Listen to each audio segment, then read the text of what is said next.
Hello, everyone, and welcome to SmashBoxxTV's podcast 213. Terry Miller, the Disc Golf Guy, back in studio along with Johnny V. Hi, how's everyone doing tonight? OMG. Everyone's doing great. You can answer for everybody? Yeah.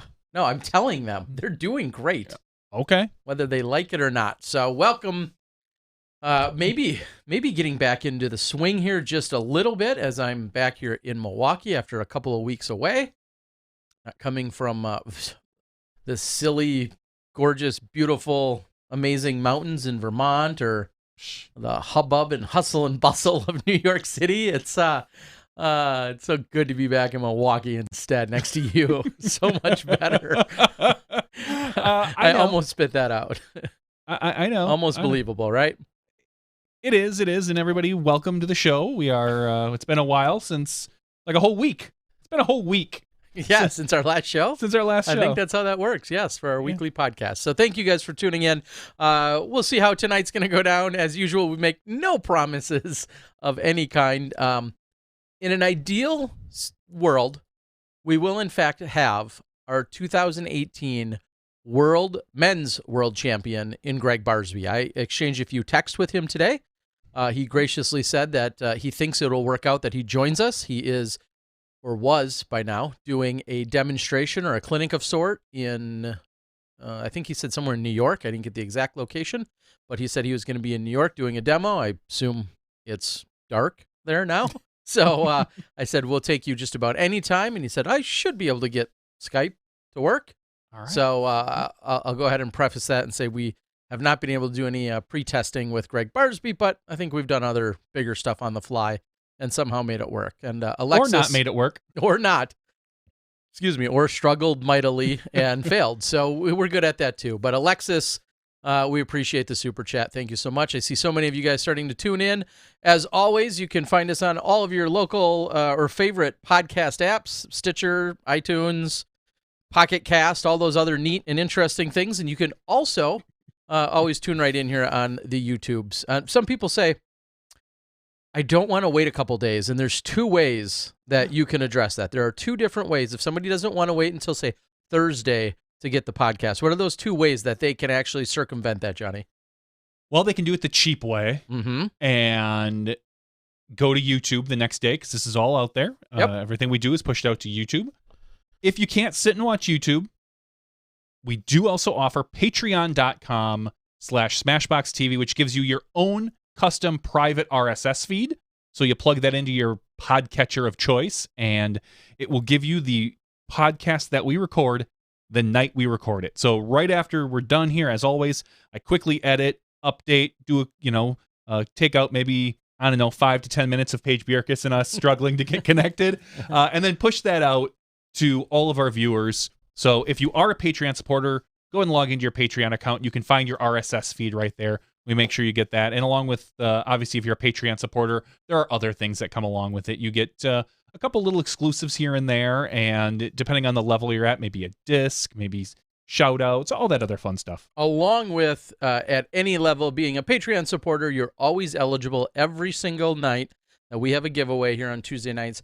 We do a giveaway, and if you're supporting us at any level, you are automatically eligible to win something that we're giving away. So thank you guys. Thank you, everyone, for tuning in. A quick side story. I'll give you guys the little insider scoop. Johnny and I spoke of this a little earlier today. You'll probably see the post. I'll put it out there tomorrow. In New York.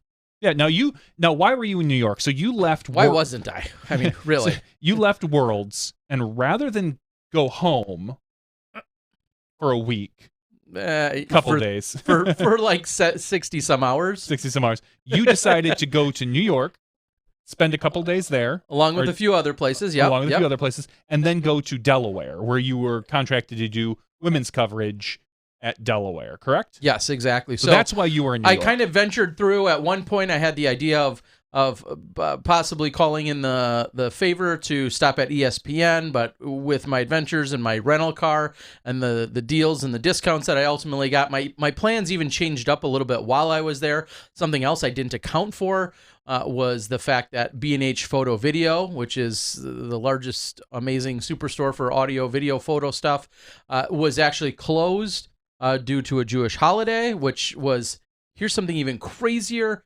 It was listed on their website of being closed. I want to say Yom Kippur. Yeah, for like Monday and Tuesday, or Tuesday and Wednesday, but they're really closed Monday and Tuesday. Whatever the case was, it was a huge shock when I found out they were actually open a day when I didn't think they were, because I checked their website. So go figure.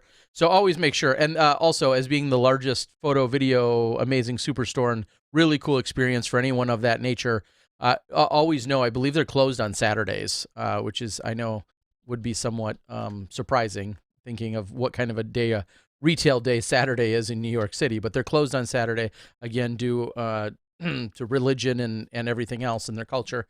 So anyway, I was able to take that in. I was able to spend a little bit of time in New Jersey, as exciting as that is. I, of course, spent a little bit of time in the Philadelphia area, and then obviously in Delaware. So it was a little bit of everywhere. And one of the coolest experiences, which many of you wouldn't recognize or know or even care about, I got off of the subway. I headed up to, many of you know, or some of you know, Casey Neistat is a really big YouTuber, which is kind of funny that I would have never thought I'd say that or care. I've become a big fan of Casey Neistat along with, I think, 10 million other people that are subscribers. And he has a store and an office, and it's all kind of iconic if you follow him, if you're a fanboy of him, which I am. He makes amazing videos. Is that Fanboy BOI? I'm not sure. It could be. Skater Boy. So as I exited the subway and I was walking towards Casey's office to do a little piece for a vlog, I crossed the street, and standing there at the end of the street corner in New York with his headphones on, just staring at his phone, waiting to cross the busy street, was the owner and creator of Patreon. And that is Jack Conte. Conte, Jack Conte, and by all accounts, not famous, but certainly incredibly influential and amazing within the scope and the sphere of YouTube of any creator. Now, for those that don't know, Patreon is this amazing service that can be used so much more than just how we use it in terms of YouTube videos. It's not just YouTube, but I mean any sort of podcast, artists, musicians, spoken word, poetry, writing, all of those. Any sort of creative endeavors, for the most part. Yeah, so those are all different ways that people can use Patreon. The most common way that you guys are familiar with it is being our channel, the Disc Golf Guy channel, Joe Mez, Central Coast, and a lot of our commentators and such are starting to use that. Full credit, 100% to Johnny V. I was in a gas station, and I remember as I was on location somewhere filming something, and Johnny and I were talking about YouTube and videos and this and that. He's like, hey, you need to check out this website. It's called Patreon. And that was, I think, 4 years ago, maybe a little more. Yeah. And Patreon was relatively new. I was one of the first few hundred or few thousand people to even get on that platform. And it's changed the lives, and this is exactly what I told the gentleman, Jack. It's changed the lives of millions of people and creators, content creators. Again, not just disc golf content creators, but lots of people. So I totally had a fanboy moment. I just said, Jack, because I wasn't sure. He said, yeah, and he took off his headphones, and we had a real brief exchange. I asked to do a little selfie with him, which I've yet to post. And I just thanked him profusely. And I said, I have a channel, the Disc Golf Guy. I said, we have another one in SmashBoxx. And I said, I know a lot of other people that use your service. And there's just so much owed to him for such a creative idea that is so beneficial to so many people out there. So there you go. Yep. And for those of you that have any interest, he is also, the reason why I think he originally created is because he's in a band called Pamplemousse.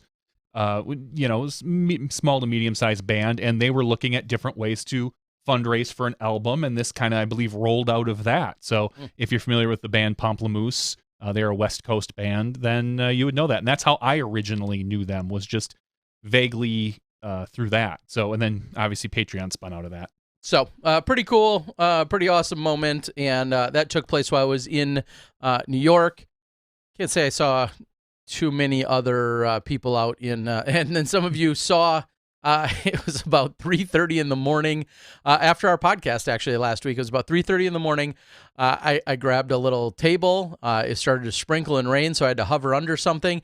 And from Times Square, I went live and gave away 3 baskets, portable disc golf baskets, legacy sharpshooters, to 3 lucky Patreon supporters of mine of the Disc Golf Guy channel. And it's 3:30 in the morning. And what I had said there is, this is far from the weirdest thing that's going to happen at the street corner this weekend. So, but there I was in the rain at 3:30 in the morning giving away disc golf baskets to Patreon supporters. So thank you guys for all of it out there. We really appreciate it. All right, enough rambling about that. I did pick up a few items at B&H Photo Video. Nothing major. I picked up a cool monopod. I actually picked up a small tripod for myself, a heavy-duty tripod. Did a little bit of shopping. I got some Gary Vaynerchuk shoes. For those of you who know, I'm a big Gary Vaynerchuk fan. Picked up a new pair of shoes while I was there. So you're not, it might be the only pair of non-Keens that you wear. They are. They are literally the first pair of non-Keens that I've put on in like 5 or 6 years. I still love you, Keen. Thank you. Wow. All right. Cool so story, bro. There was actually some disc golf that went down. Lots of it this weekend. Iron Hill was where I was at for the Delaware Disc Golf Challenge, the PDGA National Tour event. And there was other stuff going on maybe besides that. Where do you want to start, Johnny? Oh, where do we want to start? Let's start with the Mad City Open. It's one of our A tiers. We've got 2 A tiers and an NT going on. So let's start with the Mad City Open, driven by Innova here in Wisconsin. So we've got a little bit of local flavor for you. Coming off, I believe, a good season in general, winning this event was CJ King. CJ is a very good pro player here in Wisconsin. He's rated 990, and he shot a 68 and a 74. Now, 74 is a phenomenal score. I thought I heard he came off of like the second card or something along those lines, but I'm not 100% sure on that. He shot a 68 and a 74, so it's a 10-12 and a 10-18, followed up by Vincent Polidori, tied with Edward Ward. That's really hard to say, Edward Ward. It doesn't roll. It does not roll off your tongue. How about Edward? Edward. 4th place, Adam Hammies. 5th place, tied Terry Roethlisberger and Chris Herron. Now, many of you know Chris. He was coming up on USDGC. I'm sure we're going to see some some history there. I'm waiting for the USDGC Twitter account to ask the question of who is the only pro player to put his car into the lake? And the answer to that would be Chris Herron. So if that does happen to come up. So congratulations on the MPO side there.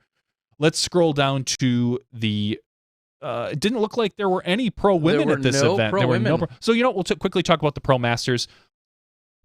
Demolishing the field by a nice handful of 8 strokes. You got Steve Boylan. Congratulations, Steve. Followed up by Das Loomis and a good friend of ours, Steve Held. And a gentleman who's going to be rolling with you for a little while, Johnny Rumble. So congratulations in the Pro Masters field. Mad City Open is a very long-running tour event here in Wisconsin.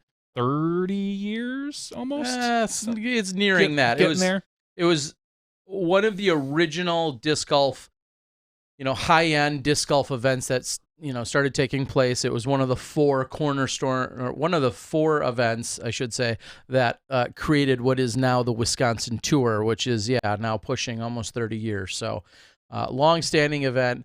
Lots of people coming from all over for the A tier that it is this year. Plenty of drama. That's for another day, but lots of drama. Local TD drama. Local drama. Good local drama. PDGA complaints filed. It's really it's so good. It's all so good. And you being the tour the state coordinator, not the tour coordinator. So the state coordinator. I'm sure you get to hear a lot of that. So that's a lot of fun. Yep. All right, let's talk about the National Tour NT4 out of Lisjan, Stockholm, Sweden. So I'm sure I massacred that. In the open field, Anders Sward, shooting a 27 under par, beating Max Redenig by 2 strokes. So congratulations, Anders. Taking third place, Marcus Kallstrom. Fourth place, Christian Bengtsson. And tied for fourth place was Oscar Persson. So congratulations, guys. I don't think I massacred your names too much this week. So shooting very, very solid rounds. Anders is a 996 rated player, and he shot a 1,003, 1,016, 1,038 to win that by 2 strokes. We're going to walk down to the women's field where we have a world champion winning this event. Birgitta Lagerholm. Yes. Doesn't even have a rating. PDG number 15916. Wow. Yeah, that's some old school right there. So I haven't seen Birgitta's name on a results in a long time. Not that you scour international results too often, but yes. But in a lot of the big events, even in the women's field, we don't see her name. We're used to seeing Evelina, Christian Tatar, some of the other up-and-coming women, so we don't necessarily see Birgitta very often. So congratulations, Birgitta, on winning this event. Handily, too, by 12 strokes. She doesn't have a PDGA rating. I don't know. I think she has one. She might just not be a current member, so... but she ended up throwing down some an 897, a 938, and a 922. So those are some really solid open women's scores. So congratulations to Birgitta. Let's move north of the border. We're going to go to the Canadian Disc Golf Championships presented by Dynamic Disc. So a location is Bonshaw, Prince Edward Island, Canada. That sounds nice. It does sound like a nice place. The voice of our sport, Terry. The voice. Nate Sexton. I'm just kidding. He's not necessarily the voice, but he's the voice of a lot of Jomas. He's everybody's voice. That sweet, sweet, sultry sound in your ears. Nate Sexton, which is probably why a lot of people didn't get the Nate Sexton, the big germ in the Jomez stuff. Instead, you got the Yuli germs or something like that. You got Yuli germs. Yeah. Nate Sexton winning this event by 2 strokes over Chandler Fry. Nate shot a 1026, a scorching 1068, followed it up by a 1036. So I was shooting above his rating, taking home $1,600. Followed up, like I said, by Chandler Fry. Third place, Nate Perkins. Fourth place, Dustin Keegan. Fifth place, the man Simon Lizotte, tied with Matthew Enman. So congratulations to all those players there. We moved down into the open women's field where Paige Pierce by 8 strokes beats Zoe Andyke. Zoe Andyke 10 strokes over Colleen McInnes. So congratulations, women. Paige taking home $1,000. I heard Paige went up north to Canada to try to qualify for the USDGC. You needed to be of the top 5 scores of people who have not already qualified. And because I believe it is the same, they shot the same pad, so I think those were kind of in the USDGC bylaws in this particular event. And it does not appear that she was able to do that by shooting 31 over par. That would have put her in tied for 23rd with Kingsley Rayleigh, and I'm looking at quite a few names above there that I don't believe have qualified for the USDGC yet. So that is the rumor on why Paige chose to go to Canada over Delaware. All right. Well, and we see that Robert McCall is out on the board. Thanks for joining us, Robert. I just asked him actually in a very unofficial capacity here on the board if that was one of the sole driving forces. You and I were talking about it earlier today as to whether or not that was a sole driving force for, I mean, obviously Canada, it's a great event, all that stuff. Yep. But was that extra reason for her to go there was to try and qualify, or was she going to that event regardless? That's just one clarification, and Robert's on the board. He said, and he actually just wrote back here on the board saying he's unsure, to be honest, as to if that was her sole reason for going out there trying to obtain that USDGC bid, or was she going there regardless, and that was just kind of would have been icing on the cake. Either way, from what we hear, yeah, she fell a little bit short, and she may have that opportunity, I believe, at the U.S. Women's, which is coming up, of course, this weekend. So if she were to win that, she more than likely would receive an exemption or an invitation, so to speak, to play at the USDGC. So that would be interesting. That's something we've seen her attempt to qualify for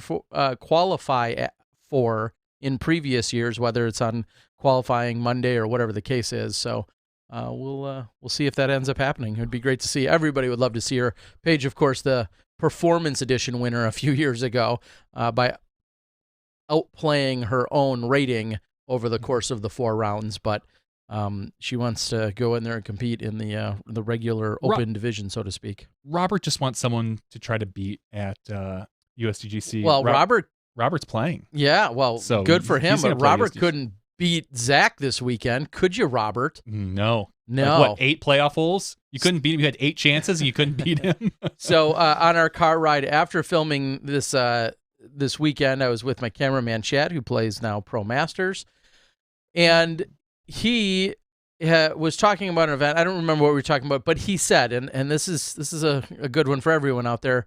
He was talking about some results, and then he said, yeah, there were such and such and such and such, and then the time I tied for first, and blah, blah, blah, blah, blah. And I said, whoa, stop. You took second, didn't you? He said, well, yeah. I said, exactly, because the person that loses the playoff will always post or comment about how they tied for first and then lost the playoff. And conversely, the person who wins the playoff almost always just says, well, I won the tournament. It's so funny, our mindset, and I'm sure I'm guilty of it. I think probably everyone is, if you've ever been in that position, that if you've tied for first but lost the playoff, you always open it by saying, well, I tied for first. I lost the playoff, but I tied for first, as opposed to just saying, well, I took second. It's funny how our ego, all of us. If I ever get in that opportunity, I'm going to try to say I took second in a playoff. Well, the funny thing is, it's hard to say that because you say I took second in a playoff, and someone's like, "Oh, you tied for second and won the playoff." And then you're like, "Oh no, I have to explain." No, actually, I tied first, lost the playoff for first, so then I get second. So it's almost shorter to say tied for first and lost. Sure, but whatever. I mean, what Robert post right. on Facebook? That's what I want to know. I don't know. I think he posted that he tied for first and lost, which is honestly, I've been saying this exact same sentiment for a few years. And it's just funny every single time I read it. I'm sure I've been guilty of it myself. I'm sure we all have. But it's funny because I think that was exactly how Robert had worded it as well in his description. But congratulations, good play. Better play by Zacharias Johnson, but nice work out there this weekend. And I was thinking as I was filming, and we'll talk about the women here in a moment at the Delaware Challenge. Just the whole Bjerkes family, Doug and Noemi. Knowing that they're back at the grind, Doug was, running a tournament this weekend in Emporia, and just thinking he is watching the scores, watching everything come in for his tournament that he's running, but he definitely has his other eye. He's got a little side eye going on UDisc Live as he's watching Paige battle out for a national tour, which is that's just got to be such an amazing feeling. So. All right, there's your segue into the national tour. And let's talk about the FPO right away. Let's do it. Sarah Hokum, she won. Booyah. Pretty simple. Sarah Hokum, it was close up until that third round. Sarah ended up shooting a 71 the final round. Paige Bjerkes shot a 76. That was a 5-stroke swing. Sarah beat Paige by 6 strokes. Kristen Tatar ended up kind of squeaking up in there by shooting a 71 as well to take second. So it went Sarah Hokum, Kristen Tatar, Paige Bjerkes, Katrina Allen. So that was a good win by Sarah Hokum. And I'm going to go out on the record and say, if you were to show me these scores immediately without knowing what happened, I would say, well, yeah. I mean, it's so hard to come off of a Worlds win, your emotion just that high to come back and play. But to see that Paige Bjerkes had 2 very solid rounds. I mean, she was leading after first day. She was in the lead after the first day by shooting a 977 over Sarah Hokum's 970. Second round, a 969. Sarah Hokum actually shot a 982. It was that third and final round where she kind of stumbled, shot a 923, 10 points, 16 points currently below her current rating, which I think is going to go up. And then Sarah Hokum was able to shoot a 957 to win. So again, on the outskirts, everyone looks like, Paige Bjerkes, third place. Hard to come off that. But she did put up a really good effort those first 2 days. and it was fun to kind of keep an eye on the UDisc scores to be able to really follow that, because not that I ever root against anybody, but rooting for Bjerkes, I kind of want to be like, yeah, keep that momentum, as we say, keep that moving. Don't fall into that post-world slump.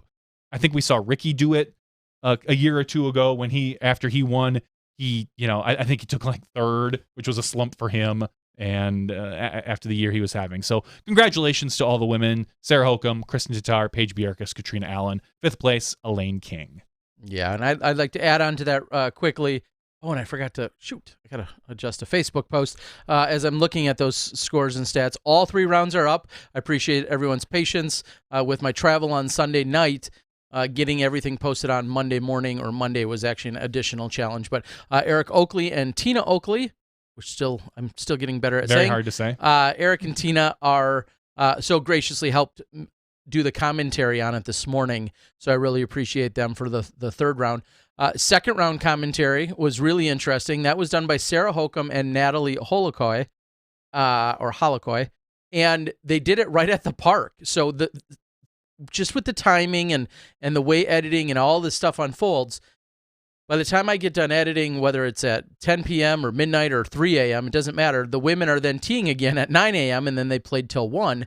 So Sarah Hokom ultimately won the tournament, obviously Sunday afternoon at 12:30, and by 1:45 or 2 o'clock, she's sitting at a picnic table with Natalie, and I rigged up a microphone, which some of you saw, some microphones, and right there at the park, her and Natalie called all of the plays from round 2. Very cool. I've seen you do that before, by the way. It was it was an interesting feat and challenge, so thank you to them. And then I really want to say again, thank you to Sarah Hokom and Elaine King, who were very well received as well on the microphones from our opening day. I want to go through and listen to some of that. I enjoy hearing new people on the mic, and I don't think I've heard Elaine do play-by-play, and I definitely haven't heard Natalie. So yeah, I want to kind of. To be fair, Natalie was understandably nervous. English is not her first language, and she was ready to get on a flight and travel back to Switzerland. But she graciously sat down, joined us, and from everything I heard, it sounded like she did just great. So thank you to all of them. Thank you to all of the helpers. There's a few people that I ran into this weekend that insisted on lining my pockets. Made me feel a little dirty, but I'm still okay with it. And I'm really okay with it. But I appreciate all of you guys. What a warm, welcoming, awesome atmosphere it is over at Iron Hill. What Jimmy and his entire crew out there have designed and developed and then care for and nurture at that Iron Hill course. There was a poem by A.J. Risley that was released on the PDGA page just before the event went off. And I want to go back and reread it because I hadn't been there before. So reading that poem, kind of gave me a feeling for what we were going into, what I've heard so much about. And now that I was there for 3 straight rounds, I want to go reread it. And it is really a very cool, magical place. So awesome to see. Moving over, so congratulations to all the women. Great battle. Speaking of World's Hangover, Paige Bjerkes, very first hole after being a world champion, par 4. She birdies it, takes the 3. What a great way to follow it up. Yeah. First hole as a world champ, birdie. No big deal. So congrats to all of them. Thank you for the pleasure. You'll always have that first hole. Yeah, you'll always. But in all seriousness, thank you so much to all the women that let me follow them around for the weekend, and to Chad, who helped out on the camera. And it was an awesome experience.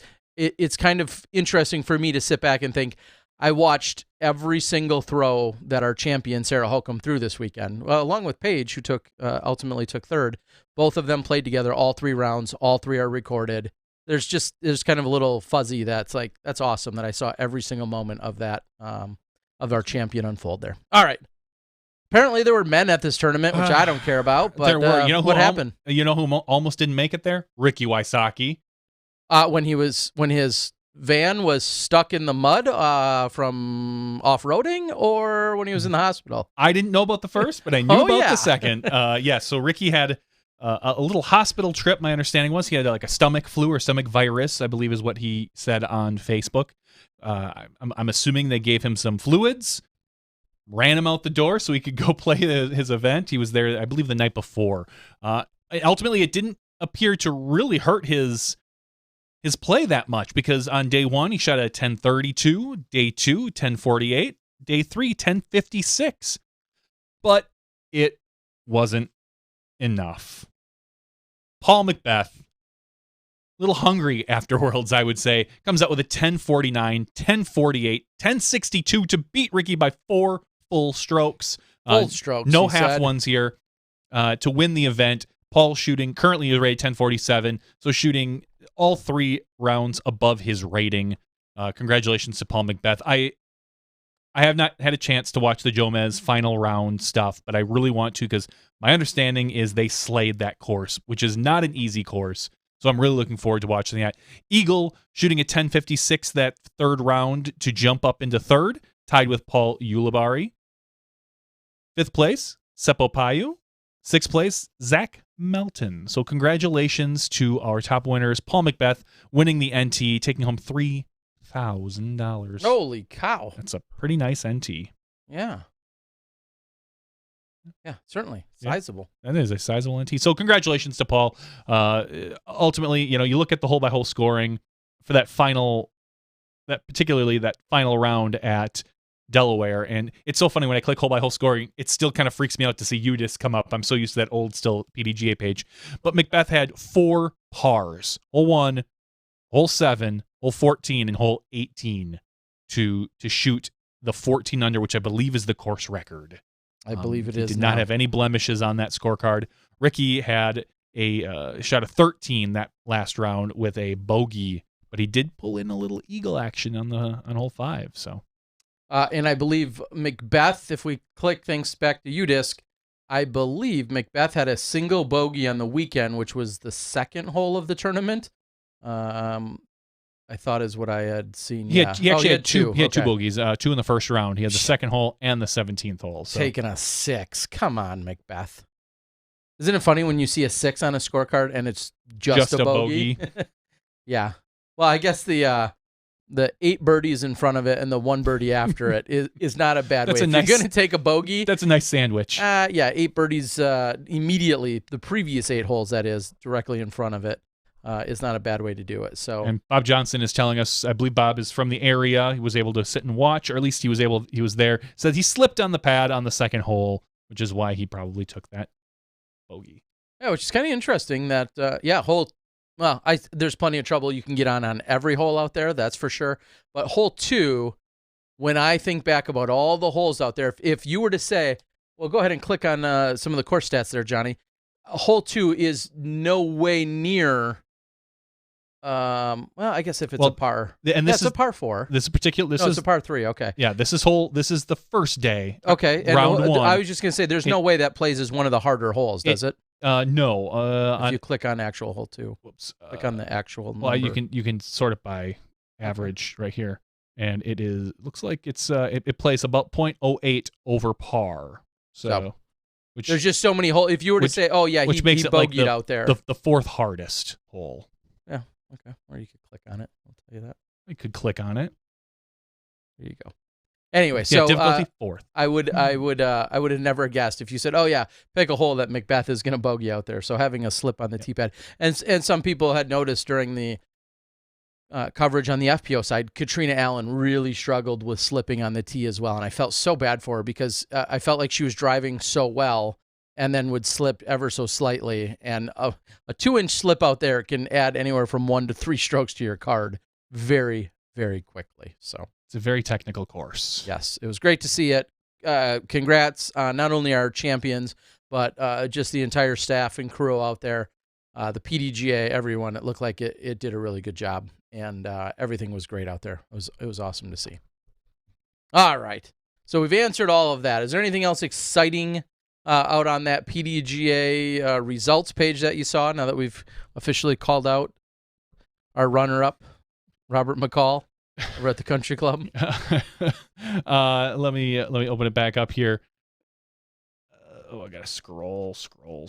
I know, scrolling's tough. Scrolling. Anything else that jumped off the page at you? Not really. I mean, there's couple bigger, couple B tiers. If we want to talk about the country club, I think we already discussed it. Yeah, real quick. Go ahead and give us a few details. We'll take a look at that. As we said, Zachariah Johnson winning that event. tying for first and then winning a Robert playoff. McCall taking second place. Ultimately, Robert is rated 997. He shot a 1033 and a 1027. Those are the type of ratings that Robert McCall needs in order to get to his little 1,000. He's 3 points away. It's going to be tough. He's got to get some stuff to drop off. Followed up by Kyle Webster taking third place. Fourth place, a tie between Benjamin Wiggins and another world champion, Eric McCabe. So smacking that McCabe guy around a little bit is always fun. Jeesh. All right. Chuck Kennedy so graciously alerts me and gives us an update that the men's player of the year and rookie of the year standings have been updated. So I'll act smart and read a few of those details for you. Right now, for player of the year contention, it looks like Ricky Wysocki is out in the lead. It's got a point standing on here. He's got 176.5 points. Eagle McMahon, 157. Chris Dickerson, 156. And Paul Macbeth with 150 points in the player of the year standings at the moment. And we'll scroll down. And then right now, the top two contenders for rookie of the year, I see Mason Ford. And then I also see Anthony A.P. Perkins. So that's what we see on the men's side. On the women's side, wow. I wouldn't have guessed this. Nor would I. Right now, with 214 points, is Katrina Allen. And I'm sorry, I sound so shocked or stunned, and I only am, because you think about how Paige opened this year. You think about the dominance that she had, and of course, Katrina has played well at a bunch of events, but even outperforming both Paige and then Sarah Holcomb, and Sarah Holcomb's almost in a distant third, and then in fourth place is Lisa Fakis. So that's all out there. PDGA.com/player rookie year thing stuff. On the women's side, for rookie of the year, I've seen her play for a number of years, traveling around in the AM ranks and now in the pro ranks. Lauren Butler is your leader on the women's rookie of the year. And then right below her by just a few points is Missy Gannon, who's helped out quite a bit with our commentary. And then third in that running is Kimberly Aycock out of Tulsa, Oklahoma. So there you have it. Some news from the PDGA side of things. Very interesting. And yes, as some people are saying, Katrina just with more events, and it breaks it all down. I'm not going to read every single detail from that page. Go find it. It's on the PDGA page, and then off in the news section, it's got all the breakdown. It tells you how they're awarded and all those other details. I won't bore you with each and every one of those. I'll let you guys do your own reading because I'm a jerk like that. So, all right. We're seeing a transition right now as some of our, whether it's duos or traveling groups of people, we're seeing some of our players make a shift. A few of them might be heading toward the south, which I wouldn't recommend seeing there's a hurricane or storm going on. But some of them are starting to transition over to the USDGC neck of the woods, so to speak, or part of the country. And then we see all of our women.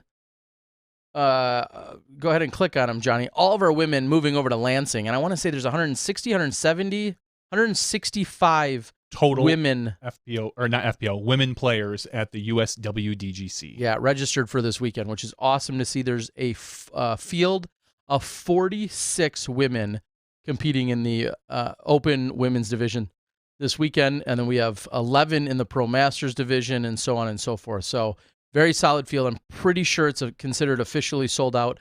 I saw a tweet from Hannah Macbeth today that said something about three-round PDGA major taking place this weekend on 2 courses with 4 layouts overall. So there's 2 courses there at the property. They'll have 2 slightly different configurations.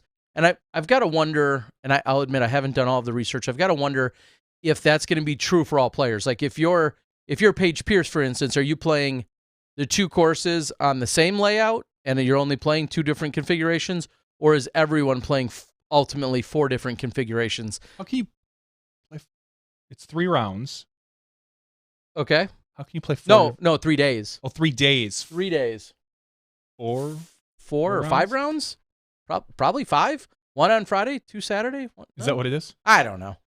Okay. You should probably find that out. I'll be there with a camera. That's all I know. So as we said, that's located out in Lansing, Michigan. So we're going to see a huge influx of women come into the Midwest. It'll be exciting. If you enjoy watching some of the women's golf, please, and you're within like 100 to 200 miles, go check it out. It is a pleasure to watch some of these women throw. As we've seen, go get your disc signed by the new world champ. Yeah, and go check out some of the old world champs that we have that are there as well. Previous. How about use the term previous? I'm going to use old because Paige is so young. The rest of them are now old. I mean, they might still be in their 20s, but they're still old. They're the old world champs. All right. So, yes, Christy M., who's out on the board of a Big Smashy, we appreciate you being here, says that she's leaving Thursday. Christy, you're coming up from Ohio, I believe. I'm going to be leaving Thursday morning as well. Dynamic Disc is again, Paige Pierce and Whale Pants Tour, and those guys are putting on a Dynamic Disc doubles. That's registration from 11 a.m. to 3 p.m., and I'm going to be filming, I believe, a 3 p.m. card that's going to be going out. So if you want to partake, get out there, check it out between 11 a.m. and 3 p.m. Paige Pierce, Tina Oakley, and the whole crew will be keeping that all organized and ready to go. And last year when I filmed the doubles round in Tennessee prior to the U.S. women's event kicking off, that's when we saw Zoe and Valerie Jenkins in their Wonder Woman costumes. Without a doubt, one of the most fun rounds of the year to film. They had a good time. I had a good time. The spectators had a good time. So we're looking to duplicate all of that this weekend. Should be awesome. Just to clarify, I'm fairly certain that in order to get the USDGC bid, you need to win. Okay. Unlike some of the other events where they take the next 5, I think for USWDGC, you need to be in first place. And for instance, if Paige Bjerkes takes first place, I don't think it goes to whomever is in second. So if Paige Pierce does want to qualify, I think she has to win. Yeah. A little extra motivation there, unlike what we've seen at some of the other events for USDGC. And I did. There was someone on the boards, one of the web boards, that was saying that I believe it was today or tomorrow they start roping off USDGC. So they will be beginning the long, arduous process of putting all the rope out there. So if you get there, just know that it's getting done. Jordan Castro says, I'm correct. Thank you, Jordan. Okay. So we'll see as that unfolds. And Christy, who will be attending, also want to make a quick clarification for us. Pros are playing 4 layouts on 2 courses. And it's a total of 4 rounds. There's going to be an opening round on Friday, 2 on Saturday, and then 1 on Sunday. So that's what we're going to see for the U.S. women's. Jomez will be out there doing lead FPO coverage, and I think I'm going to be probably roaming around doing a little bit of I may be doing some shot-by-shot. I'm probably going to be doing some highlights, some interviews, and a little bit of the ambiance and other things that are going on other than just the shot-by-shot coverage. This was almost covered live. We were in talks with the PDGA a little bit about it, and it just wasn't going to work out. So unfortunately, the conversation was had. For those of you that I kind of want to put it out there that the PDGA was looking at getting it done, and there was some small issues on both sides for us and them that wasn't able to work out. So it's unfortunate. We a lot of people want it. This is a major. So it's one of those important events that, the PDGA really does want covered. So we kind of worked on that, and it just unfortunately couldn't happen. So, but like I said, there will be some Jomez coverage. There will be the Jomez coverage. So we'll be able to sit and watch that. I'm excited to get it because I don't think I even know the Lansing courses. You and I have not been to this location. It's one park that has 2 courses. And so it's great because they obviously literally share a parking lot. So the fact that you're going to have, and I think that's one of the huge benefits to being here, and one of the things to take into consideration for bids, it's such a unique experience to have so many women together playing an event. Tons of support, usually by other men and women, but all these women playing together, and then just being able to enjoy the camaraderie and the the togetherness of physically being there in one spot. It's great when you have these big events and there's 200 women somewhere, but if they're spread out on 2 or 3 courses, it just doesn't quite have that same feeling. So that's one thing that's going to be really cool about being out there this weekend is all of the women competitors all at the same park spanning those 3 days. So if like I said, if you want to be a spectator, you've just got one place to go. So no reason not to. But they are not courses that you and I have been to or are specifically familiar with. As it's been almost 20 years since you and I visited Lansing to play disc golf. God, we're old. Yeah. That's what happens. Old and stuff. Anyway. So that's what you're going to see. Sunday at 2 o'clock will be the skins match for the top 4 FPO players. Speaking of, you just said a moment ago, there'll be Jomez coverage. I think what they should do, and this is just an idea, take it if you guys want. What you should do. Yeah, rather than this whole like throw, catch, slow mez cam, just go all slow mez. just start show to finish. No, just show like the best shot from that hole in slow motion, then post scores the single best shot, and then go to the next hole. Think that'd be well received? No. Okay. Well, I mean, it's a thought. What do I know? There's no bad ideas in brainstorming, but unfortunately, no. I think that's a bad idea. Okay. All right. Just trying to help them out. Do what I can. Thank you, Zachary Swanson, for the super chat. Very much appreciated. All right. So you're going to reach out to Mr. Barsby I'm going to reach out to him again to see if he's available. What else do we have here on the board? I know we usually kind of wait for a little bit of after show stuff to talk about. I know we do have some giveaways. I think we need to do 2 Patreon giveaways tonight because we did not do one last week when you were at Worlds. Really? I don't. Last week, I feel like I did give something away last week. Did we? I'll double check that. So maybe we'll just do one, and if we're behind, we'll do 2 next week. Okay. I have to double check that. I'm pretty sure that we did. Or slow-mo. Tim says slow-mo commentary. Even better. Yeah. Excuse me. I'd be good with that. Again, so many different ideas.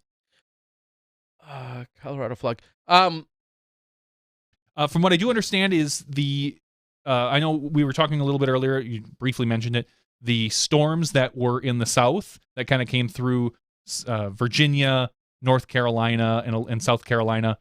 My understanding is that the USDGC course is in pretty good shape, probably wet, but as far as structurally, the trees, they had some random branches and things like that, but ultimately the course maintained. It is in pretty good working order, and I don't believe that they're going to have an issue. Assuming weather turns for the better come next week, that there should be any real issues on that. Seth says there was no Patreon giveaway last week. I did not think there was. Thanks, Seth. I remember filing it away thinking that with you off-site, we kind of just ran through some things. We didn't really even have an after show. Yeah, that's true. And so we didn't get to it, and that we needed to ring up 2 of them. So all right, we'll get 2 of them. In other, first of all, I think he's just saying that so we do another giveaway. But anyway, no. In other news, I believe it was also recently announced that due to the resignation of Kevin McCoy, there was an additional board spot that opened up. And after some deliberation of sorts, I'm assuming, I do not know, honestly, a lot of the backstory or what did or didn't get discussed and how they came about it. But it was announced that Trevor Lee Harbold, who was running for a board position, who ultimately finished 4th or 3rd? 4th. I think 4th. Fourth he was in the voting. He was the next position out. He finished 4th in the voting. We're trying to fill 3 seats. Does that sound right? Yeah. He ultimately finished 4th. And so when this vacancy came about, there were a lot of different ways that it could have been filled. Some people, like Trevor, had thought immediately, well, whoever was the 4th highest vote getter would logically be that person. That's not what they had to do, but ultimately that's what was done.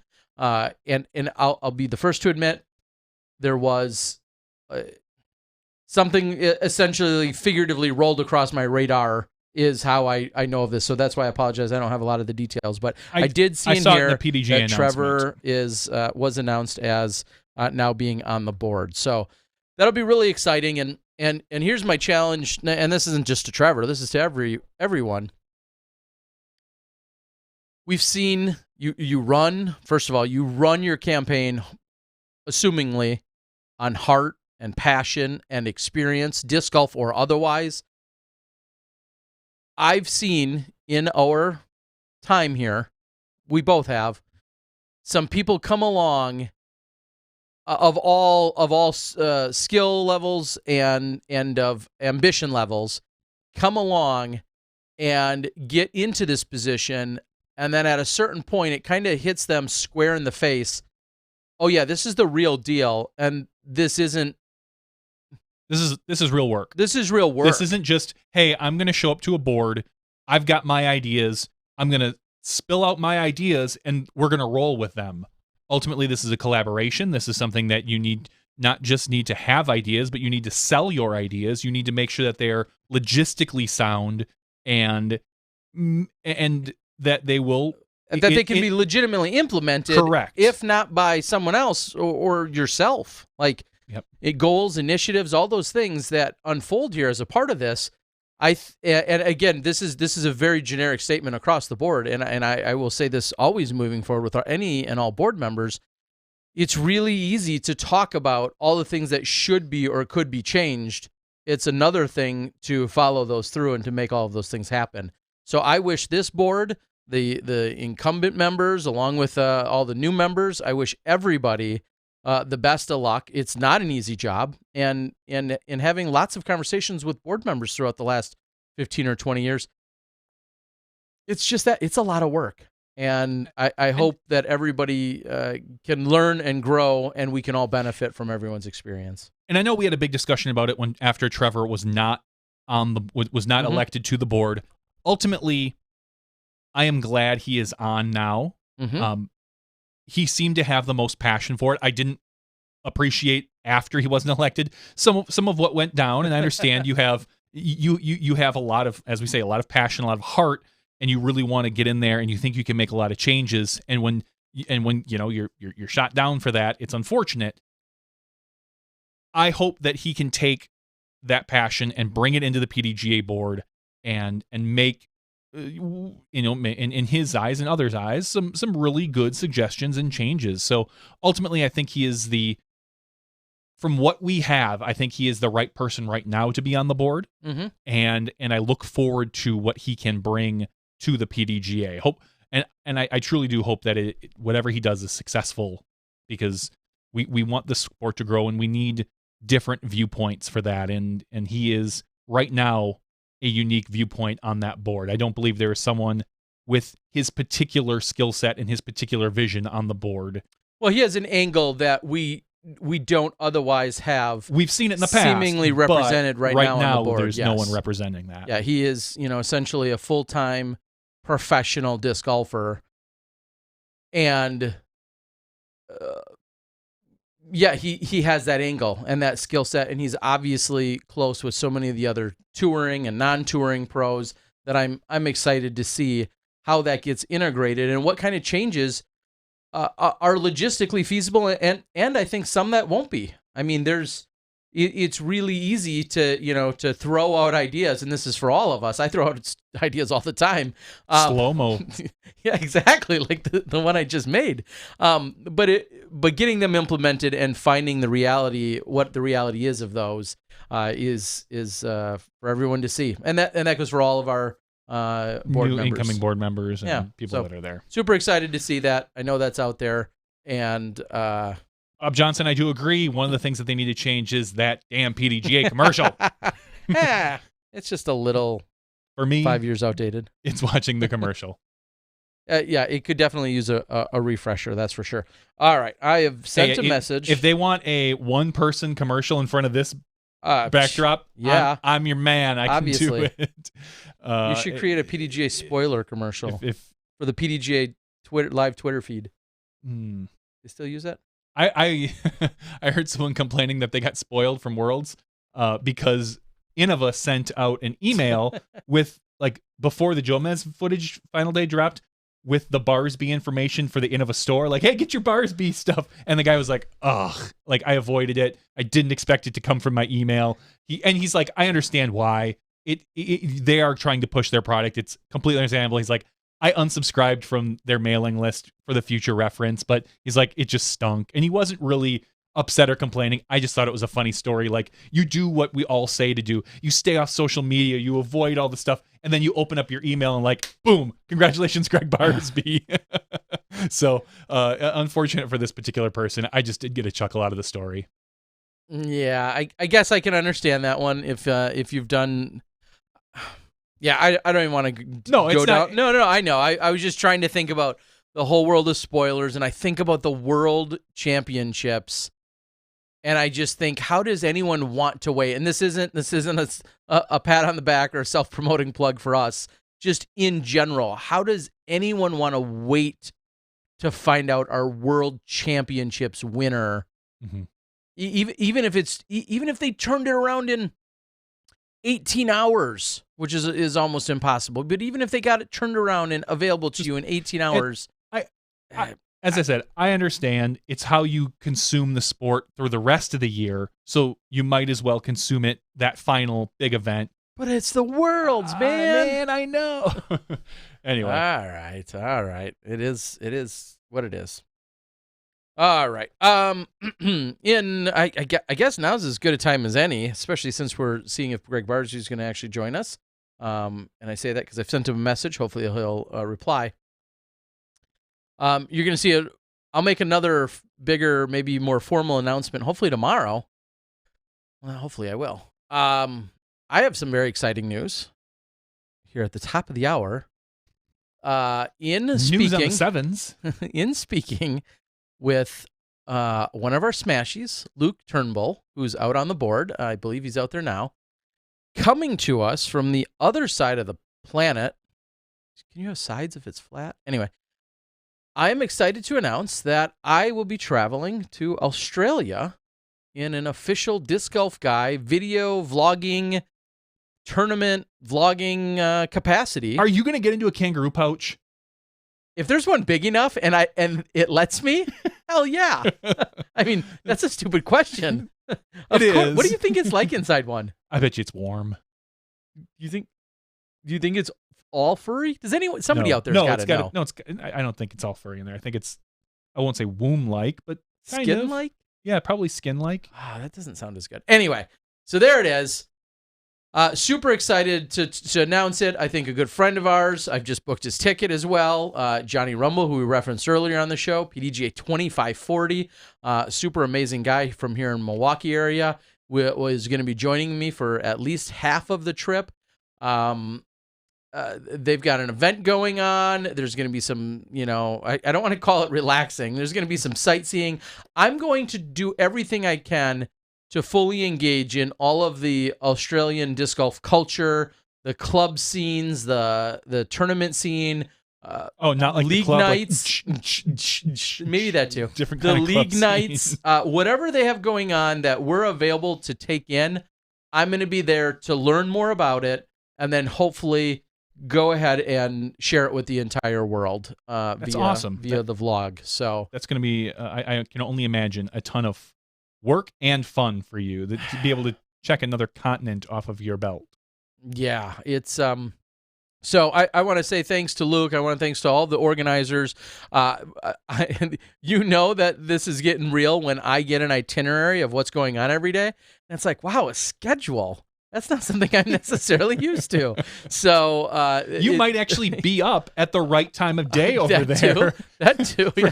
From the guy who normally is up till 5 a.m. and then sleeps until 10 or 11 or whatever you do. Whatever my schedule brings, it can be all over the place. And now I'm going to be on that side of the world. I'm really going to be. I'm just going to stay up 24 hours, take it all in. I'll have to do that. But so more details, more specifics to come out tomorrow. I'm going to put together a separate little video that makes an official announcement. But I want to thank Luke. And I say it all the time. People always say to me, well, excuse me, hey, you should come to Finland, or you should come to so-and-so, and you should come to all these places. And I'm always like, let's schedule something. Let's make it happen. Let's find a way to integrate, whether it's an event or some event coverage or, some special project or thing that you have going on. If I can be of any assistance from the media side, I would love to talk about finding a way to making it work. So, and where in Australia is this? So I will be flying into Sydney, and we're going to be in Canberra, which is the capital. I've learned. I'm so far ahead. You're already. I already know how to speak Australian. Good. I don't. That's great. And then I'd have to pull up the chart. He has all these different cities listed. I think at one point I may find myself over in New Zealand. So we're working on some details there. There's been talks of planes and ferries and awesome. Lots of different stuff. So I just can't say it enough, Luke. I really appreciate the opportunity. I appreciate you reaching out. One of the coolest things about this, as Luke pointed out the other day, I'm going to have to do the podcast on Wednesday morning from there to join you here. You will. And that's going to be awesome. That is going to be pretty cool. Well, except for being on a podcast with you. But other than that, the idea of having cross-continental... I can get somebody else from Australia, I'm sure. Yeah, that's a good call. So, that's what we'll be doing. And I'm just super excited about all of it. So thank you again. Look for more details. They're working out details with the event. Sponsorships, coverage sponsors, vlog sponsors. No, that's in like 2 months. 2 months to the day. Oh, so it's this year. Oh. Yeah, 2 months to the day. I believe we will cover the next gen finale Friday, Saturday, Sunday, and then Sunday night I will go from Phoenix to LA and then LA over to Sydney. So can't argue. Just a little bit of travel. Luke is saying, fly into Sydney. The Australian Disc Golf Championships are in Canberra. Bit of time in Newcastle. Then road trip through the snowy mountains, Melbourne, ferry to Tasmania, then off to Auckland. Wow. Which is New Zealand, I guess. Yeah. So, yeah. That's that's the plan. Zachary Swanson on the board asks if you have any interest in adopting a 29-year-old boy. No. Bring with you. No. You're not even bringing your own family with you. No, we don't got time for that. You're bringing the one guy that's a little smaller than you that you probably could fit into a kangaroo pouch. Little Johnny Rumble. Yeah. It should be a lot of fun. So, I'm just excited. And sorry, I don't have a lot of follow-up to that at the moment, but I'm very excited for the opportunity. And I've been really kind of holding on to this for quite some time until flights and passport had just come in. And here we are, all ready to go to Australia. All right. Let me take a look-sees. I'm not seeing... maybe I'll just go ahead and... I don't know if it'll do any good. I'm going to actually call Greg. Okay. And we've been sending a few texts, but maybe a call will get us a little further. Do you want to step away for this? No. Just going to call him right on the air? You're on the air. This is Terry Miller, the disc golf guy. Get it together. I mean, if you have other stuff you'd like to fill with. I really... Do we have Disc Golf Nerd reviews? We have some from Worlds. Disc Golf Nerd was kind enough to provide us. We should listen. You got one of those handy? We should watch one of those. You got so many buttons to press. I know. I do. There are so many buttons that I have. Hey, buddy. We're just hanging out and wondering if you had time to join us for a few minutes. All right, we're going to take a quick look at the Discraft Vulture while Terry talks to Greg Barsby. Once again, thanks to Disc Golf Nerd for providing this wonderful coverage. Disc Golf Nerd Minute Review for the Discraft Vulture. The Discraft Vulture is a really tremendous flyer. The thing that makes this disc really effective is its blend of stability and glide and distance. It's considered a fairway driver, but it easily flies into distance driver distance ranges with that nice glide and carry blended with that stability. It's rare you find a disc that will glide, hold the line for a really long period of time, and still have that really sharp and consistent fade at the end of the flight. But it's not so overstable that you can't get it to fly, but it's just perfectly overstable to know exactly what it's going to do when it comes out of your hand. Really consistent flyer that has a great flight path to it. I think this would be a really great option for your newer player looking to try out an overstable fairway driver for the wind or for those strong hyzer shots, because it's not so overstable that you need a ton of power to get it to fly, but it is still really consistent and trustworthy in the wind and to hold that hyzer line and to have that strong fade once it slows down. That's my review. If you'd like to see the full review of this disc, just search for Disc Golf Nerd right here on YouTube. Now let's get back to the action. You're watching the World Championships on SmashBoxxTV.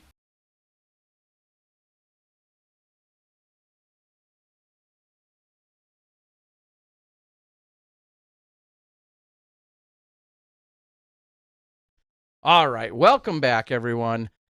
So I just had a quick conversation with Greg. He has, as he said, he was doing a clinic a little bit earlier, and he said he's really beat. He's going to try and see if we can make something work in order for him to join us. I don't know that we're going to be able to bring him on with a video, but Johnny's going to try to think about some magic. This is his brain working right now, if you're watching.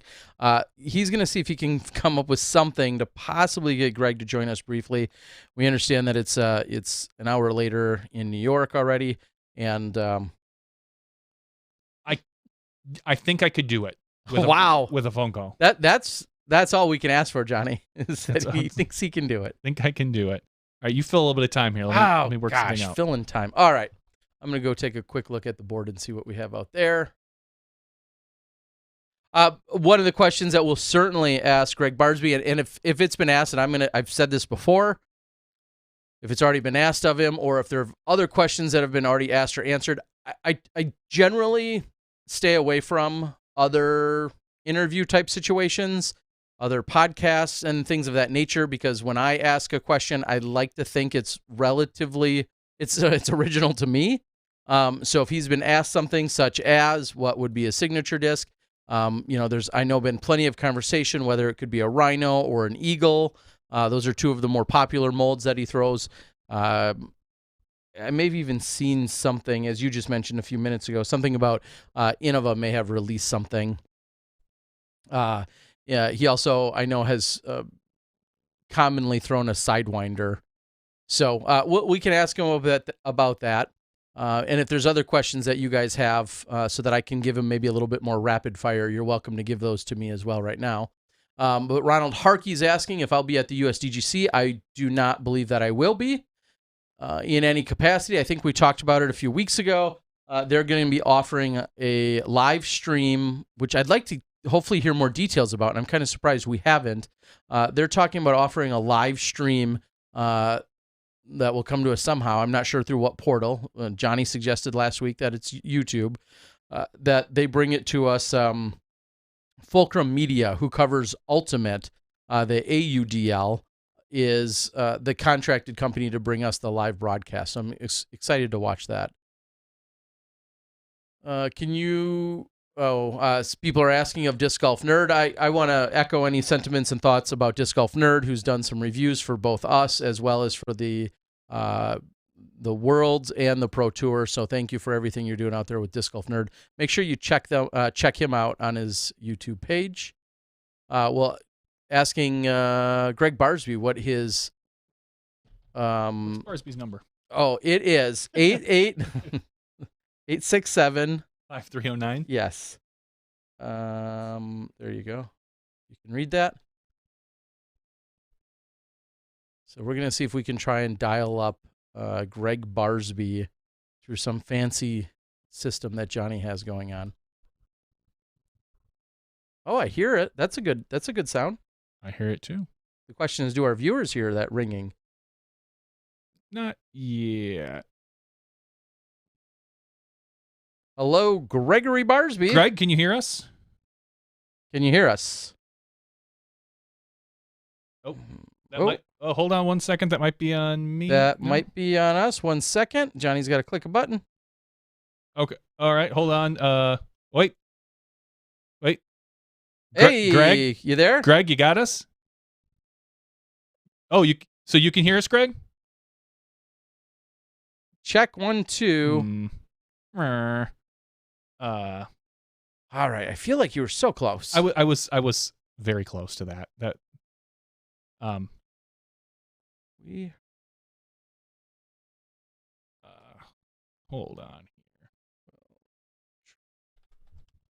All right. Sorry about this. This is a little again on-air production challenge here that we're having. And we're going to see if we can get Greg. We could actually hear him a moment ago. And we'll see if we can possibly get him on here again. What a showman. Hello? All right. So, All I need. So I think I've got the audio worked out for us. Now I just need to do one thing so one thing I was asked this weekend as to why is it that girl ants die first? Because they aren't buoyant enough? Or maybe it's why they drown. Why do they drown? I don't know. That's a pretty solid joke. I got to thank Robin for that one. Thank you, Robin. So so many of you may have seen throughout the weekend that Sarah Hokum had her caddy. Oh, sorry. Here, let's try this. We'll get this. Hold on. Johnny's got this. Oh, what's that fancy system you're using? Google Hangout. Oh my gosh. So this might work? Might work.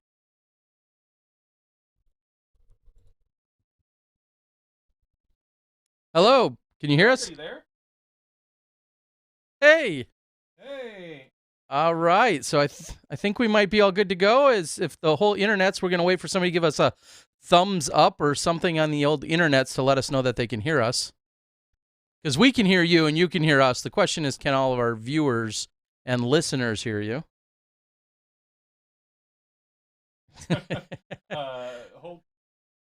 Hold on one second. I don't think they can. Okay. But I think I should just be able to change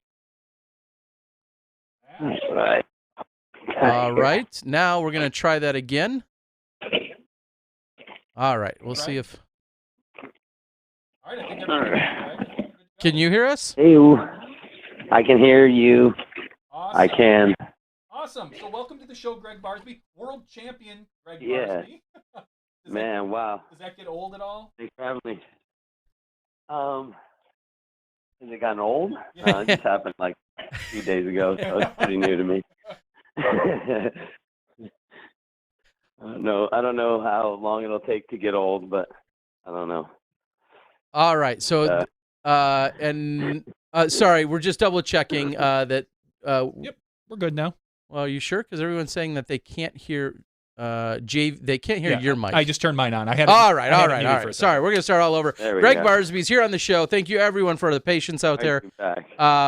Hey, what's up, you guys? What up, everybody? So you're traveling around. You're a little crazy, and I know. And we're not going to keep you here too long tonight. But thank you for joining us. We had Paige Bjerkus join us on the show last week, and we obviously had to have you as well. Where are you right now? What are you doing? You're in New York. Is that what you said?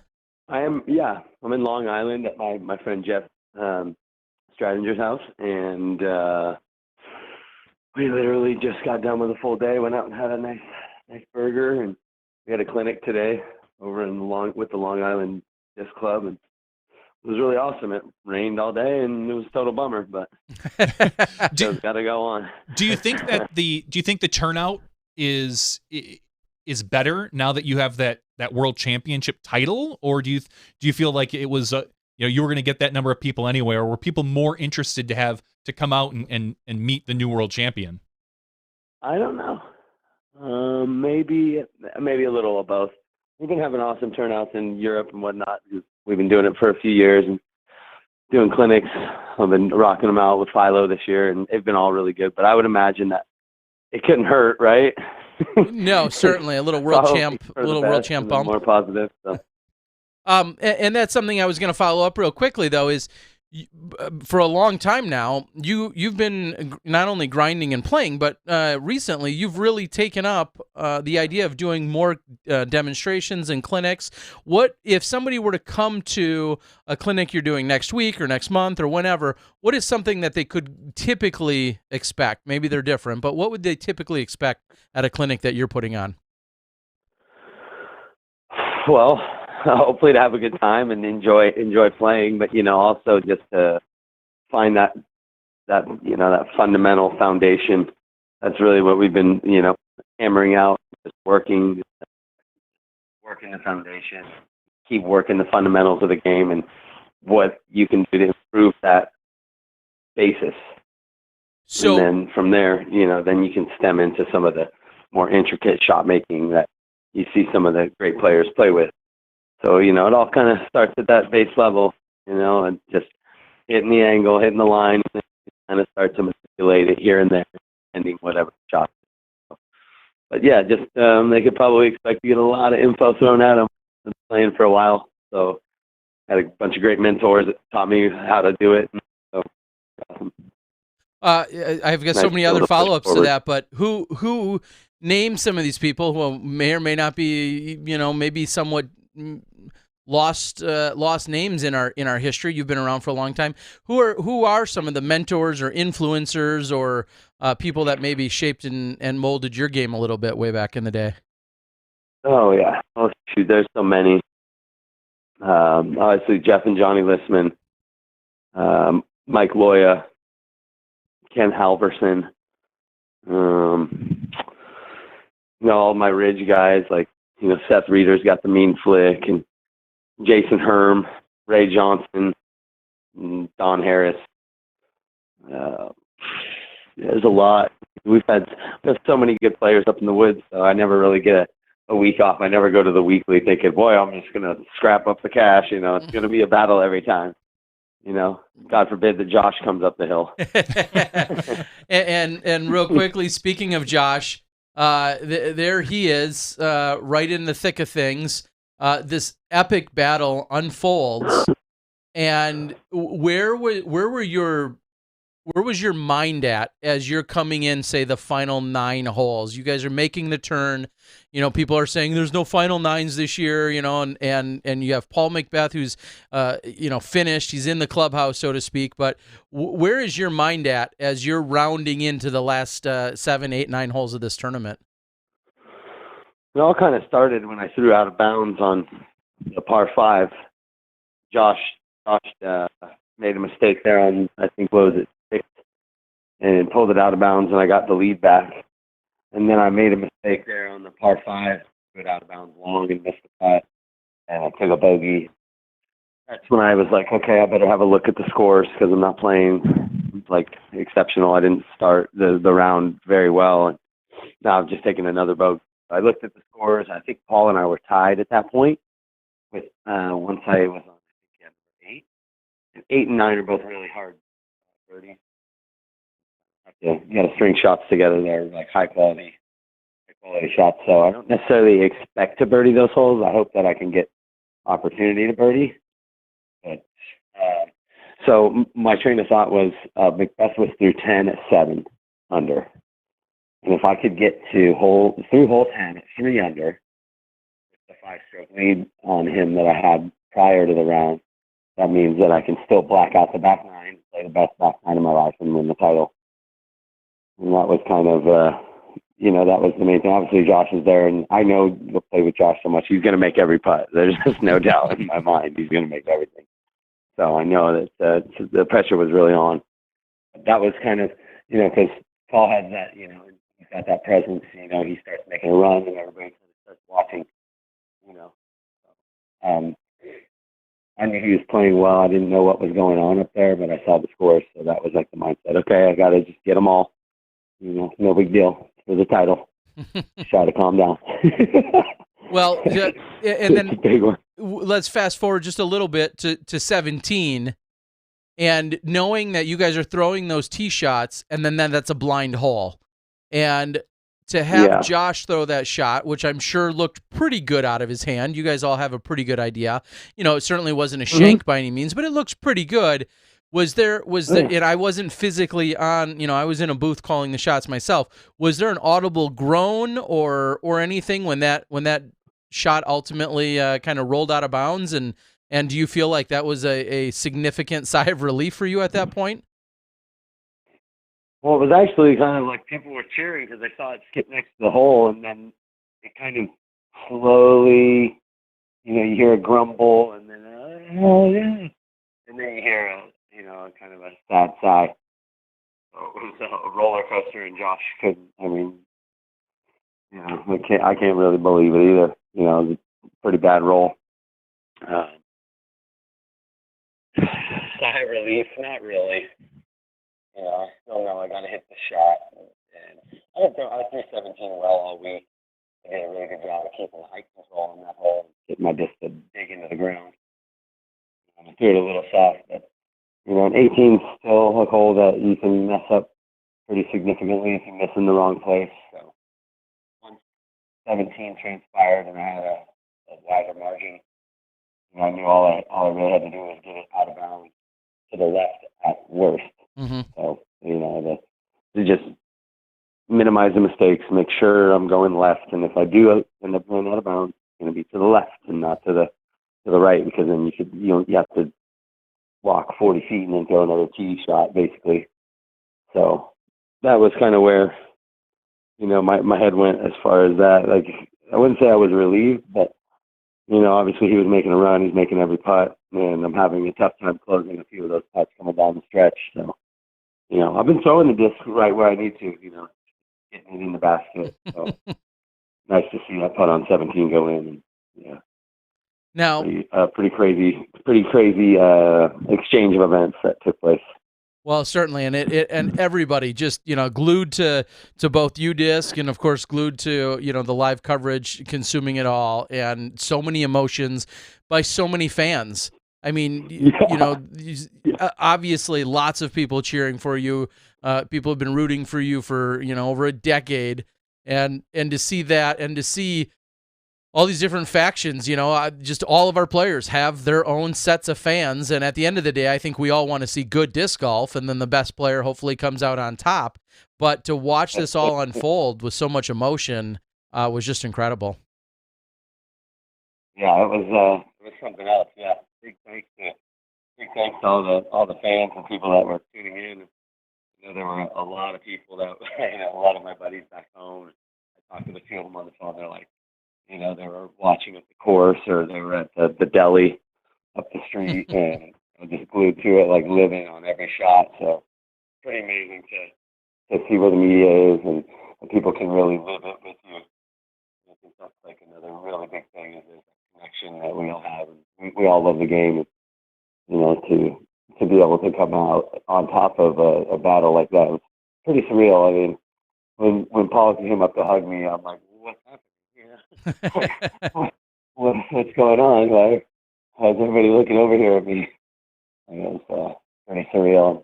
I've got a ton of great messages, just like, you know, stories from years and years. Like Alyssa, like, told the story about how we were up in Wisconsin, got made in the tournament. Like, cool stuff like that bubbles to the surface after, you know, a long journey and tours in and out of, you know, different states and different countries, and just all of that, you know, coalesced up there in the mountains, which I felt was really poignant. Just, you know, it all came together right there in the mountains, like it always has been. You know, I'm from the West. I definitely feel comfortable, and my putt likes to drop in the higher elevation. So, yeah, I was gonna say, was there anything that you felt like changed up your game plan relating to that? Whether it was the weather, we saw a couple different, you know, conditions throughout the weekend. You were always pretty much playing in the afternoon, but was there anything that you adjusted for, albeit elevation, humidity, anything like that out there? Not necessarily like the humidity or elevation. It got cold the one night, but also I played early. Again, like, it started at 9:50 on the first day, so I wore my more spiky turf New Balances the first 2 days.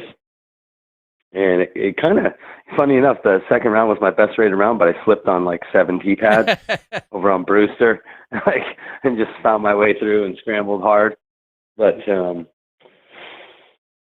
was the only real change that I can think about, you know, that I really made. And I had a couple, you know, gut check decisions on the course per se, but those were not premeditated. The only premeditated change that I made was switching my shoes going into day 3. Okay. And I picked up a caddy. My buddy Nick Horn came up and got on the bag, and I asked him if he was ready to do this, and he was. Yeah, he was. I guess so. That's that. Wow. So yeah, a lot of people are asking on the board if, you know, you were forever tied to one Ken Climo because of your infamous Iron Leaf impression. But have you spoken with Climo since then? Has called for the congratulations? Do you have the special world champ hotline now? I have, yeah. Obviously it's the champ. I call it the champ. Mm-hmm. Right? Like, champ's not going to call you. Like, he might call you. He might call you back. Which he did. But of course, I called the champ. I had to give him a call. Told him I got 8% of his titles. Yeah, how does that feel? Like even like you're world champion, but then think, oh my God, this guy did it like how many times? Right. Yeah, zillion. Yeah, it's pretty unbelievable, And I met him a long, long time ago when he was, still way on top, and he was the man. So pretty cool to just be able to have the experience more than anything, and really just try to take it in stride and act casual about it. It's like today, everyone's looking at me like I'm supposed to have some magic bag I'm going to pull out. I'm like, I don't know what to tell you. You just got to keep throwing them, and eventually, hopefully, it's going to work out. And no, this is where you go all in. This is where the marketing kicks in. This is the Barsby 6000. This towel is what does it for you. This $22 microfiber towel. Now's the time you go all in. You cash in on this thing. Right, you're like, these are the headphones that I use. They're branded under my name. Yeah, totally. Talking with Ken, Brad Hammock gave me a phone call. Awesome. Jim Oates gave me a phone call. A few of the guys to call and congratulate me, and we had some good talks. I had some good laughs with Brad. I explained to him how the round went down, and he's telling me, he said, "You're telling me Yuli missed a computer chip shot? He makes 1,000 times in a row. Conrad has his worst day in 3 months, and Josh rolls out on 17, and Macbeth can't make a putt? Are you kidding me?" He's losing it. He was losing his mind. It was hilarious. I couldn't even deal with Brad. It's so cool to be able to were you there for his famous Tiger Blood 2006 World's acceptance speech when he won Pro Masters in 2006, and he talked about how he's got tiger blood? I wasn't there in 2006. That's actually the last Worlds that I wasn't there at. Tiger blood. I believe it though. Oh yeah, he's a character. He had quite we all know. Interesting story. And speaking of Worlds, and I mean, I didn't think you would bring it up. Maybe you would. Honestly, one of my first memories of us meeting and talking and having conversations we were at the 2005 Pennsylvania Worlds in Allentown. And you were like literally like a door or two down from me and Johnny and Pat Hamill and a couple other guys from Wisconsin, and you were a few doors down from us. And I just remember seeing you, interacting with you throughout the week. We chatted. It might have been you, and was it probably Matty O? Maybe was Miles Harding probably there too? Was Miles. Yeah. Yep. So I remember that. Those were some of our first memories. I won't bring up. Excuse me. That 1 8 years stretch or yeah, no, I wasn't going to bring up that I beat you at that World Championships by 2 I had strokes. A blister on my finger. I blistered my finger in distance. Okay. I don't want to hear about it. Nah, nobody wants to hear about it. It might be my last claim. All the stop stories I got from Worlds. Okay, I got a lot of stop stories. Sit here and write a book about all the World dirges I've had through the years. Yeah. No, in all seriousness, though, that I do remember being there at that event and seeing you guys in the hotel room, as we'd come back after a long day of playing. Most of the time you had like a 45-minute or an hour drive to get to those courses from where our hotel was. And just you guys were all lively little punks, running around doing punk things and going out to the mall. Yeah. Going to the mall. Oh, jeez. Yeah.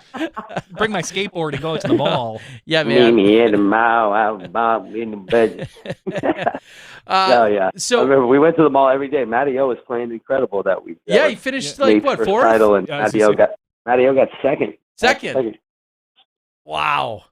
Mm-hmm. Yeah, that's right. Yeah. Okay, I remember the final 9, and Schwebby was throwing down like $100 bounties on deuces or birdies and such. Yeah. Right. Matteo got the $500 bounty for getting that 4 on 17 at Lehigh. Yep. Oh, Yep. geez, yeah. Yep. That was crazy. So many good He threw a times. T-bird. He threw a T-bird. Wow. Pretty sure that was the world's T-bird that he only threw at the World Championship. He would only throw that T-bird at the Worlds. He'd like put it away for a year. I'm not kidding. You ask him. You have to ask him that whenever you talk to him. Be like, you still have that T-bird? Huh. That's something I never heard. So speaking of that Worlds, obviously Nate Doss went on to win that one in particular. Fellow, NorCal guy. Nate, not there this year. Which I think shocked the world in a lot of ways. Of course, him and Val working on Bevel Beer. It was kind of just a shock to the whole disc golf world. Thank you so much, Nate. It's so much appreciated, bro. So that was going to be my follow-up was, did you have any conversation with him at all? Have you since? I haven't talked to him like on the phone or anything because I know he's been busy, but we exchanged text messages, and he was really stoked. He told me before the tournament to keep dropping the hammers, and I dropped some serious hammers at Worlds.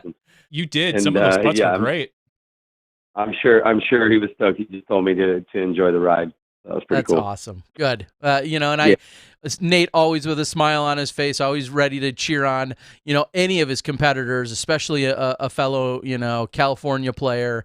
And I can see it and envision him with a smile on his face telling, ride that wave, go out and enjoy it and do it well. And I think about when I arrived at Worlds this year, I got there essentially on the first day.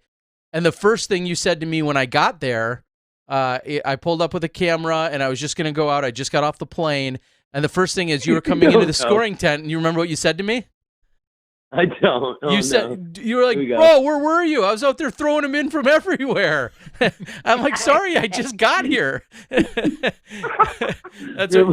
missed it again. Yeah, that's what you said. You're like, where were you? I was throwing them all in from everywhere. I'm like, sorry. I'm making miracles happen. You figured it out. and you did. I mean, you hit two huge ones in the first round, and then that final round we watched you hit some really great putts. And I'm blanking on some of the hole numbers, but the one that goes down the hill, it's a placement shot. Then you throw into 11. And then you hit one in the woods from your knees from about 40 feet to save a par, or maybe for birdie. That was a birdie on that hole. You were underneath some brush and drilled a really nice long putt, and you were just throwing putts in from all over the course. It was a pleasure to watch. Thanks. Yeah, that was crazy. Just got on a run. I kept getting in the zone with that pink one. Like, what are you gonna do? Try to just relax. I'm throwing it so well. If I get nervous, it doesn't fly as well. So I'm trying to just, just keep throwing it. Don't even think about anything. I'm just tossing it, and then, they were going in. Like, especially that first round, it was 2 in a row, back to back, and that kind of gave me that real big boost, like something special's going on. How often you throw in 2 in a row? Very rarely. Very rare thing for me too. And 2 in a row landed on 11 and 12 on Fox, and then I'm just, I'm in the zone. You just like jump starting a car, down the hill, just shove it into gear and just let it roll. Roll with it. So we're going. I don't care. We talked a little bit earlier in the show about Paige Bjerkes and her follow-up at Delaware. Did you find that this particular event was any harder for you to kind of get revved up for? I know it's a big national tour, it's the series, but coming off of that World's win, was there any kind of just like, it's just an NT. It's not like a major. It's not like World Champ. Yeah, there was a bit of that for sure. I wanted to go out there and play well, but it's like, I'm coming off a week where I've been, focused on some other stuff. I had to go and kind of decompress, and still got a lot of emotions riding from, finally getting a really, really big win, and a major win, something that I've been striving for a long time. So that's where all my energy was. Delaware wasn't necessarily where my energy was focused. So when I went out there, I had a really tough time with the putter and just kind of calming down. I finally got into my stride and I threw some awesome shots, but man, it was a really stacked field this weekend, and I got shellacked around. So I feel like it was a good thing, just go out there, get back to reality. And, Paul only got me by 20, so I feel pretty good going into that. You know what I mean? He only got me by 26 and a record, so anything's possible. That's right. You just call him over to the car and be like, "You see the trophy? Yeah. Yeah, that's what Don't you matters. forget it. don't forget it, buddy." Who's the champ now? I wouldn't do that. So you've become famous for being I'll call it old school a little bit in throwing an eagle. I mean, that's obviously a phenomenal disc by Innova. Champion Eagle, I believe, or CE one. Yeah, and there's The just not a original lot of champion people edition. that throw those, or depend on them the way you do. So naturally, a lot of people are asking, what's kind of the conversation been like with Innova in terms of what a signature disc might look like for you? I don't know. When I talked to Sam the other day, I just was like, oh, cool. They wanted to put out this commemorative AVR, which to any of your listeners that picked one up, thank you so much. Feeling really feeling the love on that. I just got mine today, and it puts pretty well, so I'm gonna kind of work it in before the U.S. see if I can rock it. But I've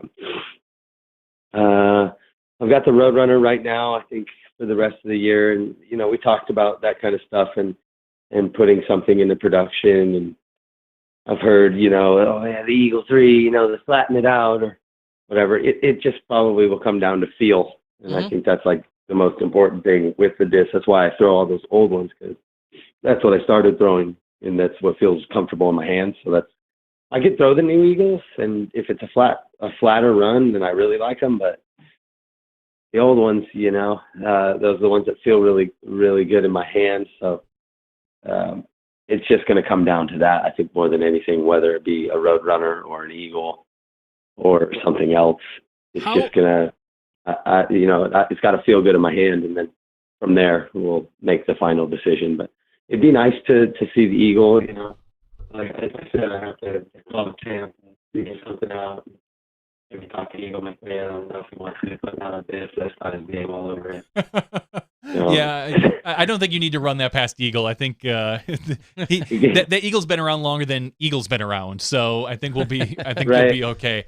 How many of those? Just out of curiosity, how many of those old Eagles do you have, like as a stockpile? A few of them?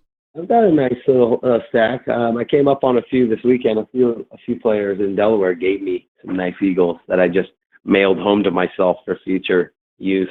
I imagine so that big thanks to those guys. Yeah, I imagine now that having that world champ title, people are a little bit more likely like, oh hey, no, please take my my most prized possession. Yeah, throw my CE Eagle I've been storing forever. I wanna be able to tell people, no, Greg's throwing my Eagle.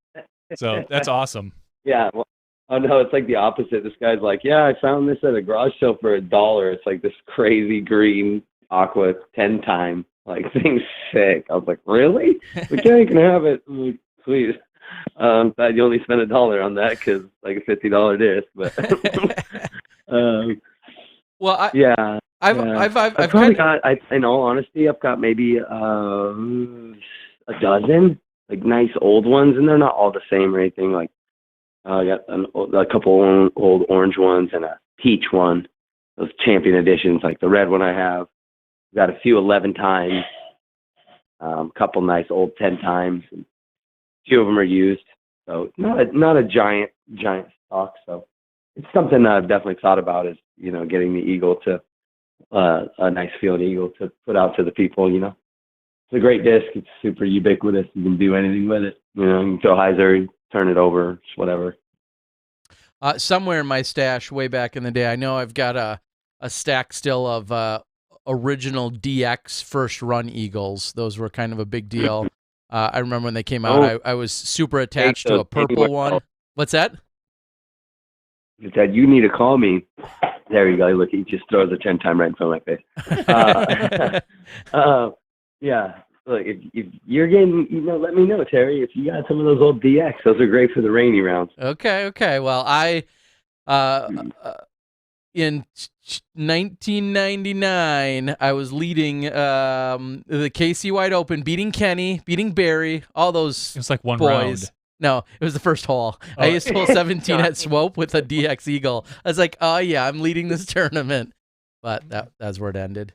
Anyway, so yes, I remember the Eagle. When the Eagle came out, though, it was revolutionizing. I mean, at first you had to get everyone to clarify it wasn't the eagle from like the 80s. It was a new eagle. It was a sharp-edged eagle, and that was like groundbreaking, earth-shattering stuff in terms of how it flew in of a lineup. So, I mean, to put that into perspective for all of our listeners, like at one point, the eagle was the fastest disc, you know, if not the fastest or one of the fastest discs in all of production. You know, back in the late 90s. Sure. Like, it's incredible to think about where we are now and, you know, how far we've come. So, yeah, throwing all these razor blades out there. Yeah. You know, the eagle still, the cool thing is you can bump down the power and throw it, you know, softly and still control it. With these big wings, it's tough to control if you don't have a certain power threshold. Like, you have to be able to throw it at that speed with that RPM just to even get the thing to fly. So it's, you know, the eagle's a great middle ground nowadays, just to, you know, as far as introductory wise, just, you know, it's a point and shoot kind of disc, whether it be in EL. I like the X mold or the original eagle mold, but, you know, a good EL, like this 10 time I'm feeling in my hand right now. I feel like you're molesting a Frisbee over there. Good thing you're not on camera. Were you ever a gazelle thrower? I mean, that's right in that neighborhood. You must have thrown gazelles as well, right? Yes. Okay. Yes, I did throw the gazelle through the cheetah. Yep. Shoot.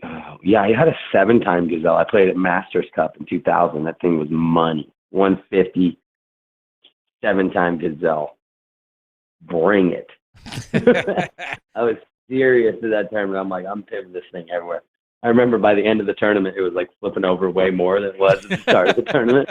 Beating it up so bad. Yeah, a lot of those old DX Plastic did that after, you know, if you went to a nice wooded course after a week, those things needed to be replaced, or they kind of shifted in your bag a little bit.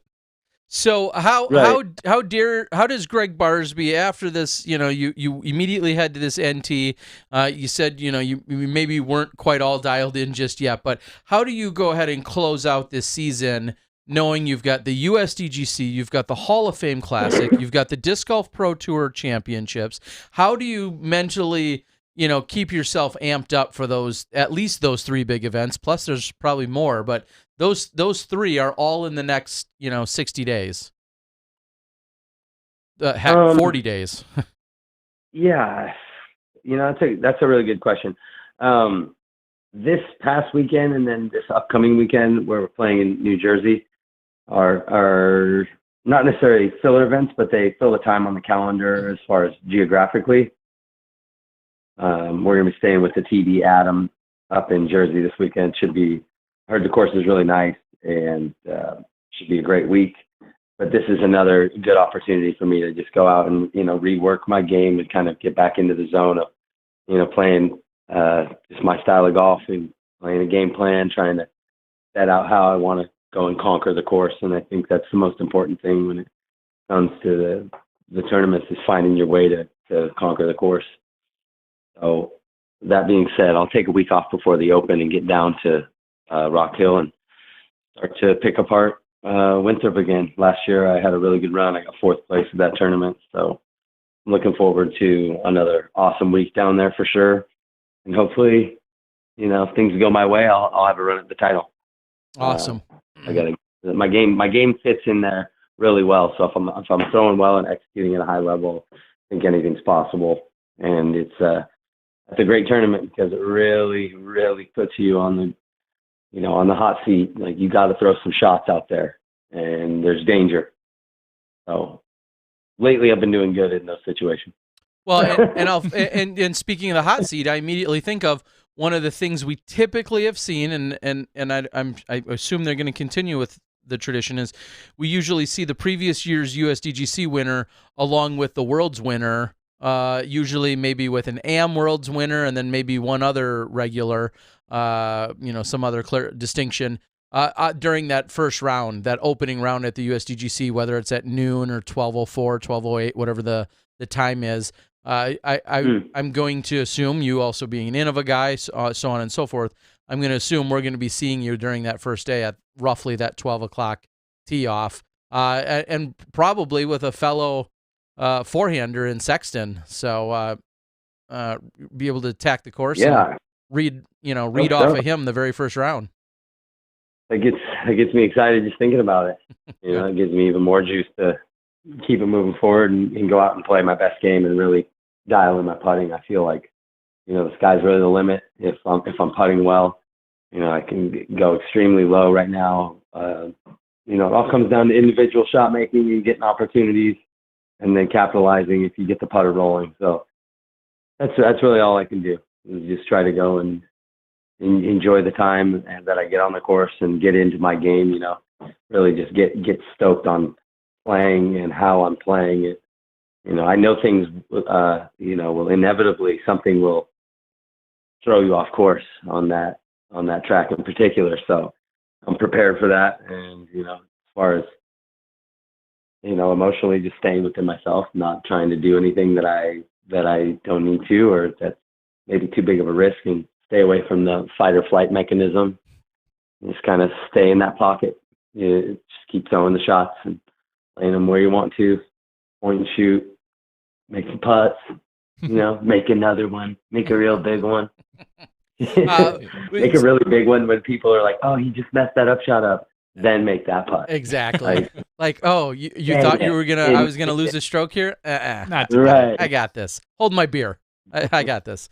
Yeah, exactly. Hold my beer. Actually, I talked to Josh on the phone, and he said something funny. He's like, dog, you kept shoving that ugly straddle putt right in my eyeball. Hey, Tom, I was gonna get one on you, dog. You just threw it right in there. Ugly straddle putt. I can't stand it. So pissed. And I'm like, sorry, dude.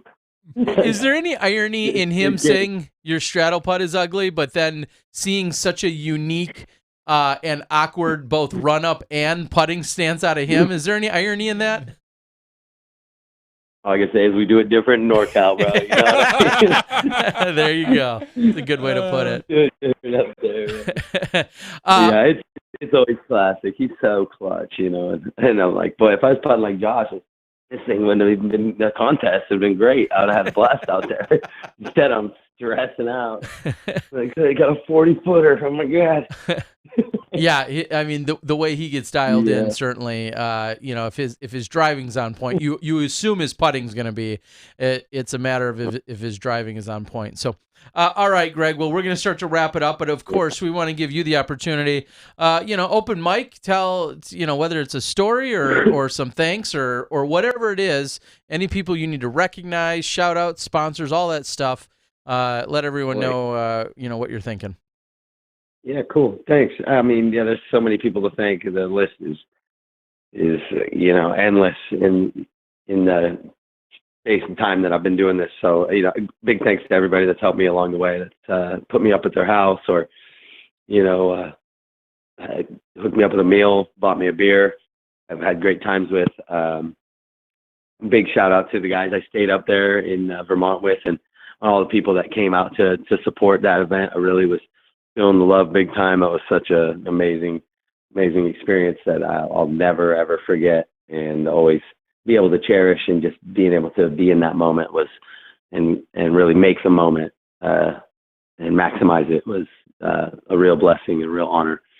But big time thanks to Matt Carnes, who got the spot for us up in Vermont, and Justin Anderson, Oregon guy, and David Wiggins, who I stayed with. All three of those guys are so awesome, man. We had such good times, just shooting shit and just enjoying the time up in the mountains. It was so fun. Carnes was talking about digging up bombs in Afghanistan. I'm like, why am I stressing a 35-footer? This dude's digging up a bomb. You know what I mean? Like, seriously, little perspective, right? Yeah. So incredible. So, big thanks to all our veterans that let us follow our dreams and be able to do this kind of thing for a living. Nothing would be possible without a lot of those guys. As other shout outs, big shout out to VGI Group, and obviously my family, all the people that picked up this AVR. God, I can't wait to really work this thing in. I really got to work on my putting, Terry. I just won the world. I really got to dial it up. You've been talking about it quite a bit, so I believe you. Okay. I'm really done. I need to get away from everybody. Like, leave me alone. I'm going on the green for a couple hours. But yeah, anybody offhand, I can't really remember. Everybody that's come to our clinics this year, any of our European listeners you have that I've met, thank you guys. We had a blast. Can't wait to do it again. We're going to knock out the rest of this tour, and maybe I'll see everybody at the Pro Tour finals, but I'm not sure. Life might pull me in another direction. I'm not certain if I'll be in Jacksonville or not, but I will definitely be at the USWDGC and Augusta. So look forward to seeing everybody there, and hopefully doing another one of these interviews, talking about getting 2 out of 3. There you go. Year. I like it. Yeah. All right, buddy. Well, Yeah, we appreciate you cool. you having the patience with us to get it all worked, that we could have you on here tonight. We know you're busy. Yeah. We know you're getting pulled in a ton of directions, but I think it's a common theme. Everybody always says we want more Barsby, so we get more than anyone. You got to give them what they want, right? Man, awesome. Yep, I'm still working at it, you guys. I'm got some great things in store. Hopefully I can get some of these awesome ideas out and just keep enjoying and having fun playing golf and playing at a high level, because that's what we all love to do. It's our game. So, a big thanks to you guys for having me on. Of course. Well, disc golf's better because of you, buddy, and we appreciate you joining us. And I'll look forward. I'll run into you probably in another week or two. We'll see you down the road at one of these events. Awesome. All right, Looking forward to it. Yeah, thank you guys. Thank your listeners. Cheers. All right. See Have a ya. good night. See ya. And there you go, everyone. Our 2018 world champion, Greg Barsby.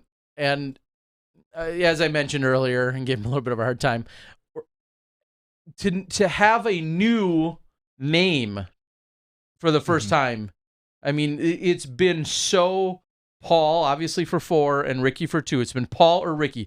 They have been, without a doubt, the story at the World Championships, obviously, now for the last 6 years. So to have seven, to have a new name, who's an old name. I mean, it's such an awesome story to think about, seeing and knowing this guy who's grinded for so long, and to think, he's in his 30s. Yeah. Which is great, because it gives, we talk so much about the young guns coming up. Your Kevin Jones, your Eagle McMahon, Anthony Barella, even, maybe your AJ Risley, those guys that are just so young and hungry and was grind out a tour. Up until last year, when Barsby kind of had his run at majors, we forget about the guys a lot of times who have been around for a long time, and he's one of them. Anthon, I mean, you obviously got to throw Macbeth in there because he's been there. Your Doss, those are guys that, they kind of get washed over these days for the spotlight until they pop up. It's like, oh, look, we saw, let's say Nate Doss wins an event, da-da-da. But then we go back to talking about all these big, long throwers. And it's really nice to see that, hey, these guys can still compete in their 30s. If you don't win one by the time you're 25, your career's not over. I mean, because it kind of feels that way, especially with the way we spoke about Eagle coming up to Worlds.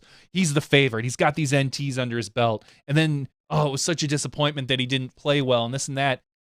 And you kind of get this feeling like, oh, gosh. Yeah, well, I guess there goes that Eagle hype.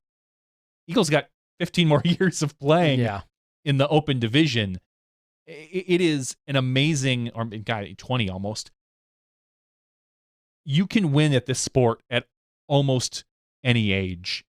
You just need the right environment, the right mindset, and a lot of practice. And he might. Additionally, some things just need to fall your way, and maybe it was an early premonition. Call it whatever you will, having a couple throw-ins on day one, and it's easy to maybe for him to look back and say, okay, yeah, that might have been really the start of something special. But sometimes those are exactly the difference. You get that 100-foot throw-in that you're never counting on making, and 97 out of 100 times you don't make, not during the event, and then you get 2 big throw-ins back to back.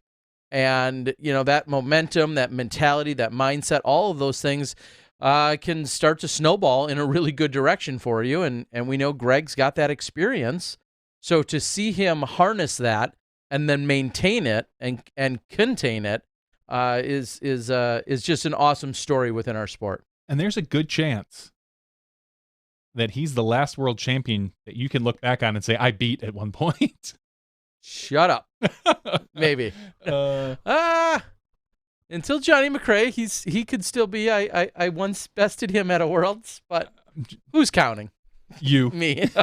Constantly you. I am. It's my only way to make myself relevant still. Yes. Yes, that's it. That's totally it. No, it was funny. And again, I honestly had no idea where Greg and I actually finished. I was just really thinking about the actual physicality of us, hanging out in the hotel room. So I happened to then click on the 2005 actual results. I would have had no idea that I beat him. I would have never guessed that. I knew Matty O finished really well. I remember the show he put on. Matty O's finished well at every Worlds. Exactly. I knew that, but I had no idea that Greg and I both finished out of the cash, which I left out earlier. We were out of the cash in 65th and 69th place or whatever it was. So, but I would have had no idea if you would have asked me if I beat him that week. He was actually rated 997 at the time is what I think I saw. Anyway, doesn't matter. He's the world champ now. Spends night hunting stars. Yeah, I'm not going to spend the night hunting for DX Eagles. Although I do know I have quite a few of them. First of all, I was at Terry's house today. I stopped by there this morning. I had to take care of some stuff on that side of town. Swung into his house to pick up some equipment and just kind of chat in general. It's been a while since I've been in your house. Wow. That you're That's nothing. You should see my storage. I can't even imagine. It's 100 times fuller of more discs. I'm not even thinking about the discs that you have in there, just the stuff. And I know your storages. It's been a while since I've seen your storage, but I saw it. And what is it in pretty good condition right now? It's in great condition. As far as organization, because I looked at your well office, organized, and I honestly don't know if I could have walked into it. There's a lot. You have a lot of plastic in there and disc golf stuff. That's just it. Is I wish, and this will likely never happen, but I wish somehow I had the space and the opportunity to create my version of a disc golf museum. And I say that because being a hoarder, I have lots of cool things that I just can't bring myself to get rid of. I probably have the player guide right here from the night. Yeah, I probably have the player guide from the 2005 World Championships I just referenced. It's probably somewhere in my storage. And I've never been good at getting rid of those types of things. And they've spilled over into your life. Everything. I have so much of that stuff. If I got a lanyard at the 1999 AM World Championships in Kansas City, I probably have it somewhere. And in some ways, I think that's cool. And in other ways, that's a lot of stuff. And I've traveled and I've played to a lot of events, and I've worked and visited, and I have a hard time getting rid of those types of things. So maybe I should just start a GoFundMe to buy some kind of property, which would then create a disc golf museum, and so it could be shared by the world. How's that for an idea? That's not a bad idea. We already have a kind of disc golf museum at the Hall of Fame. We do. It is. I could fill that room 9 times. I know you could. They're very selective of what's in there, though. But correct. I could fill that room 9 times. Yeah, I don't think they want the players the lanyard from the 1999. No, this was my parking pass. That was from the park. That's not even PDGA thing. You're like, but it's the parking pass. I have it. It is. Now I might reuse this. But here's my says lifetime. Here's my big problem with that, with getting rid of it. Besides just being a general hoarder, and I go through. I'll say I go through streaks where I'll kind of stack, and then one day I'll be like, I got to get rid of this stuff, and I'll kind of just purge. Like when I did all my disc golf magazines, I'm like, Terry, just take them. I don't want them. I know you'll take them and hoard them forever. Exactly. And here's the thing. right now you go into the museum and you're like, oh my gosh, there's the results from the such and such year. There's this. There's the Rose Bowl Whammo poster and an old collectible Frisbee pie tins and all of that history somebody had to keep. Yeah. And I have our current days. And someday, 20, 30, 50 years down the line, you will look at that. Someone else will probably look at it and be like, oh my gosh, like, look how cool this is. Look at, how they used to keep score on, remember when erasable scorecards were a big deal? Yeah, for like the 3 years, and everyone's like, oh no, I can reuse this scorecard. It blew everyone's mind. And now it's, we're trying to find every way we can to get rid of scorecards or paper scorecards or find alternatives or supplements to them. I am partially just self-justifying my hoarding, but I got to say, I always have this idea that this stuff will be cool someday. The problem is it's on my shoulders to hoard it and store it now. And you're right. I wish I own a condo and I don't have a lot of room, and then it spills over already into a storage facility, which I have to pay for every month. And it's a lot of stuff. That's all there really is to it. Question on the board was, do I have a will? I don't. But if something happens, this guy, that's the first place I'm heading. I have Mark my words. I have a lot of discs, and then I have all this other stuff, and we could all argue about, any of the actual value of some of the other things I just mentioned. And I don't just have, player guides. I have other really cool things. I know. I've seen a lot of it. But then on top of it, I don't know, somewhere between 5,000 and 7,000 discs, maybe, all of which can range anywhere from $5 or $8 to $100 or $200. I mean, I've got a lot of discs. I know, a lot. and I will say, I feel like I've really curtailed my investment or my acquisition of discs in the last couple of years. I'm no longer a regular vendor for tournaments. I'm no longer running a ton of leagues. So therefore, I'm not cycling through and keeping nearly as much inventory as I used to. I'll buy some new releases when they come out, but that's about it. So I don't know. Anyway, that's a total side note. When you finally do pass, hopefully in a long time, I am just going to buy a plane ticket for Avery Jenkins. Yeah, and I'm gonna fly him in. And he is a few weeks older than me. He's a few weeks older than but you, he's probably healthier. Yeah, I'm assuming Avery's gonna last forever. And then, first of all, I'm gonna show Avery each one, and based on his drool level, I will know how valuable it is. To charge him, how much to charge him, because he's the one guy that's gonna be like, oh no, oh yeah, look at that. So I don't know. We'll see. I should do some significant purging. It would be, someone did mention, it would be kind of cool just to, at one point, like once a month, go pick an old box, and go through it, do a live stream, like, hey, check this out. Oh, this is from this is from that. This is when we... That would be a lot of fun. Kind of fun. And it's funny, as I was thinking about Greg Barsby and the whole, just the world of DX. I mean, again, a lot of our viewers and listeners didn't realize at one point, up until like 99 or 2000-ish, you had essentially you had really two companies to buy from, to be real. You had Discraft and you had Innova, and you had what is their version of D by Discraft or DX. And they kind of had the X plastic of today by Discraft was really more of their standard style plastic, it felt like back in those days.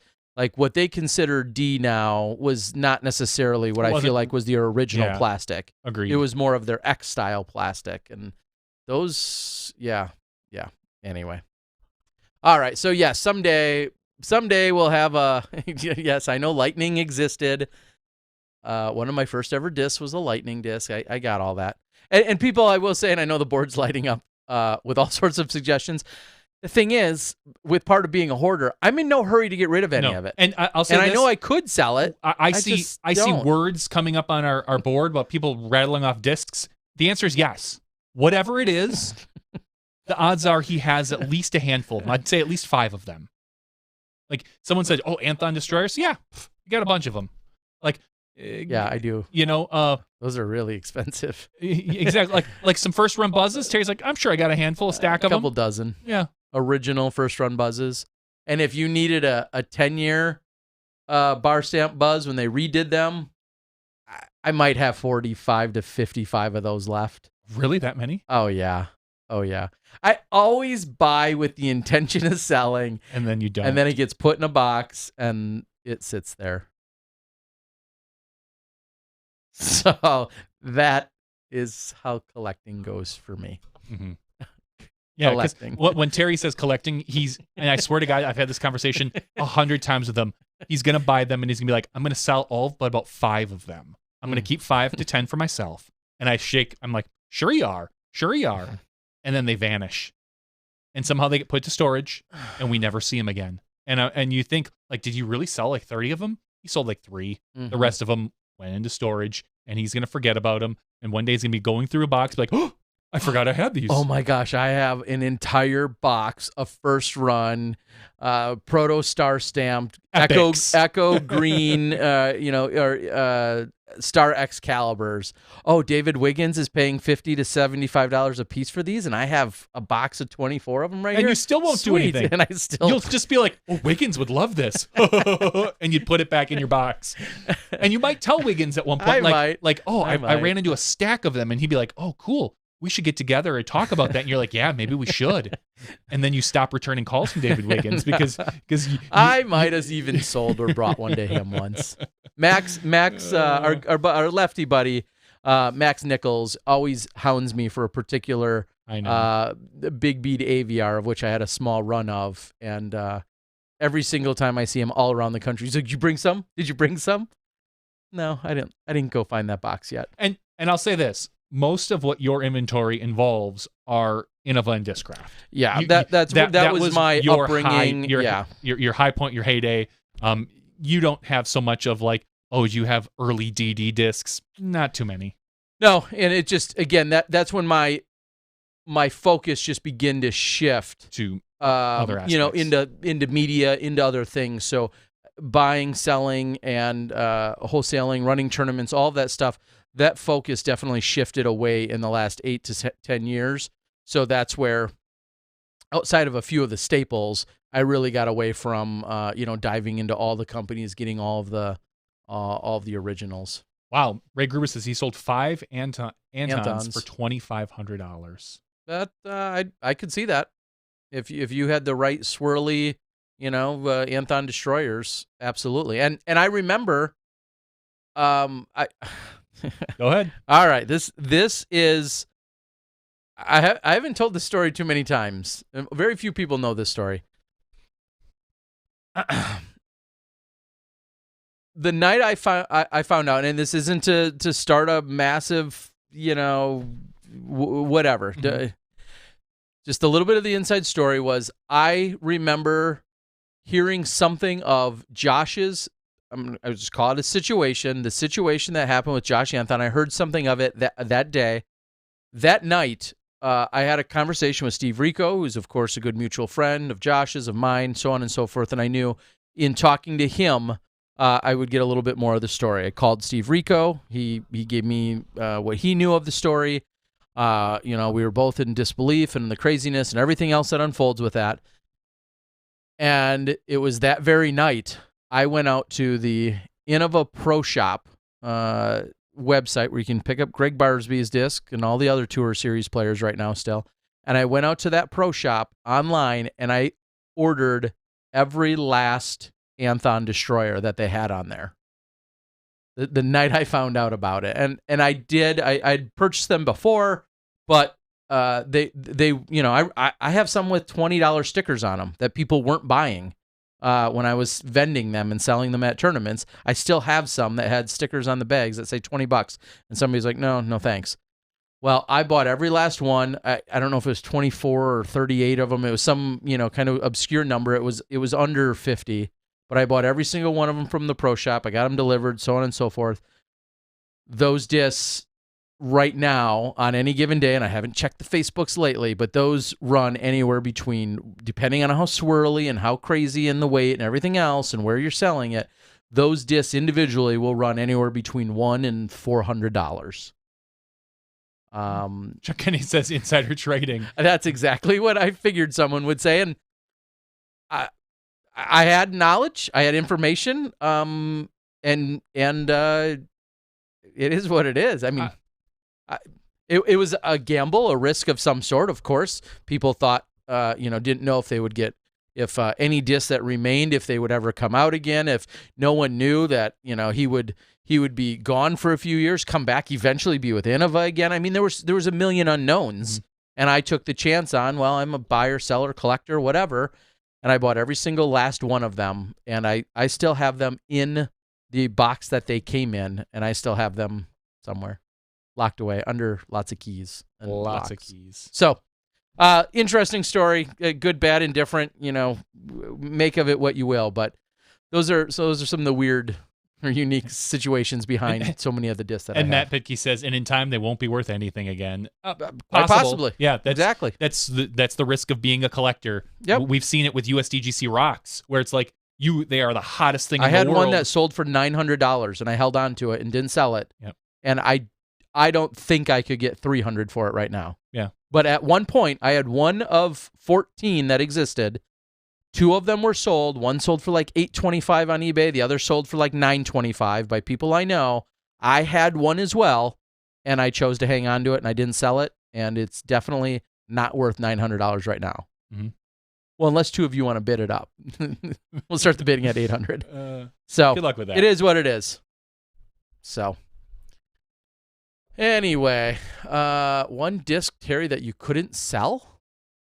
I mean, this is a whole nother maybe podcast another night, so we'll move on. But it is interesting to see how eBay obviously was the market for disc golf sales until Facebook came along.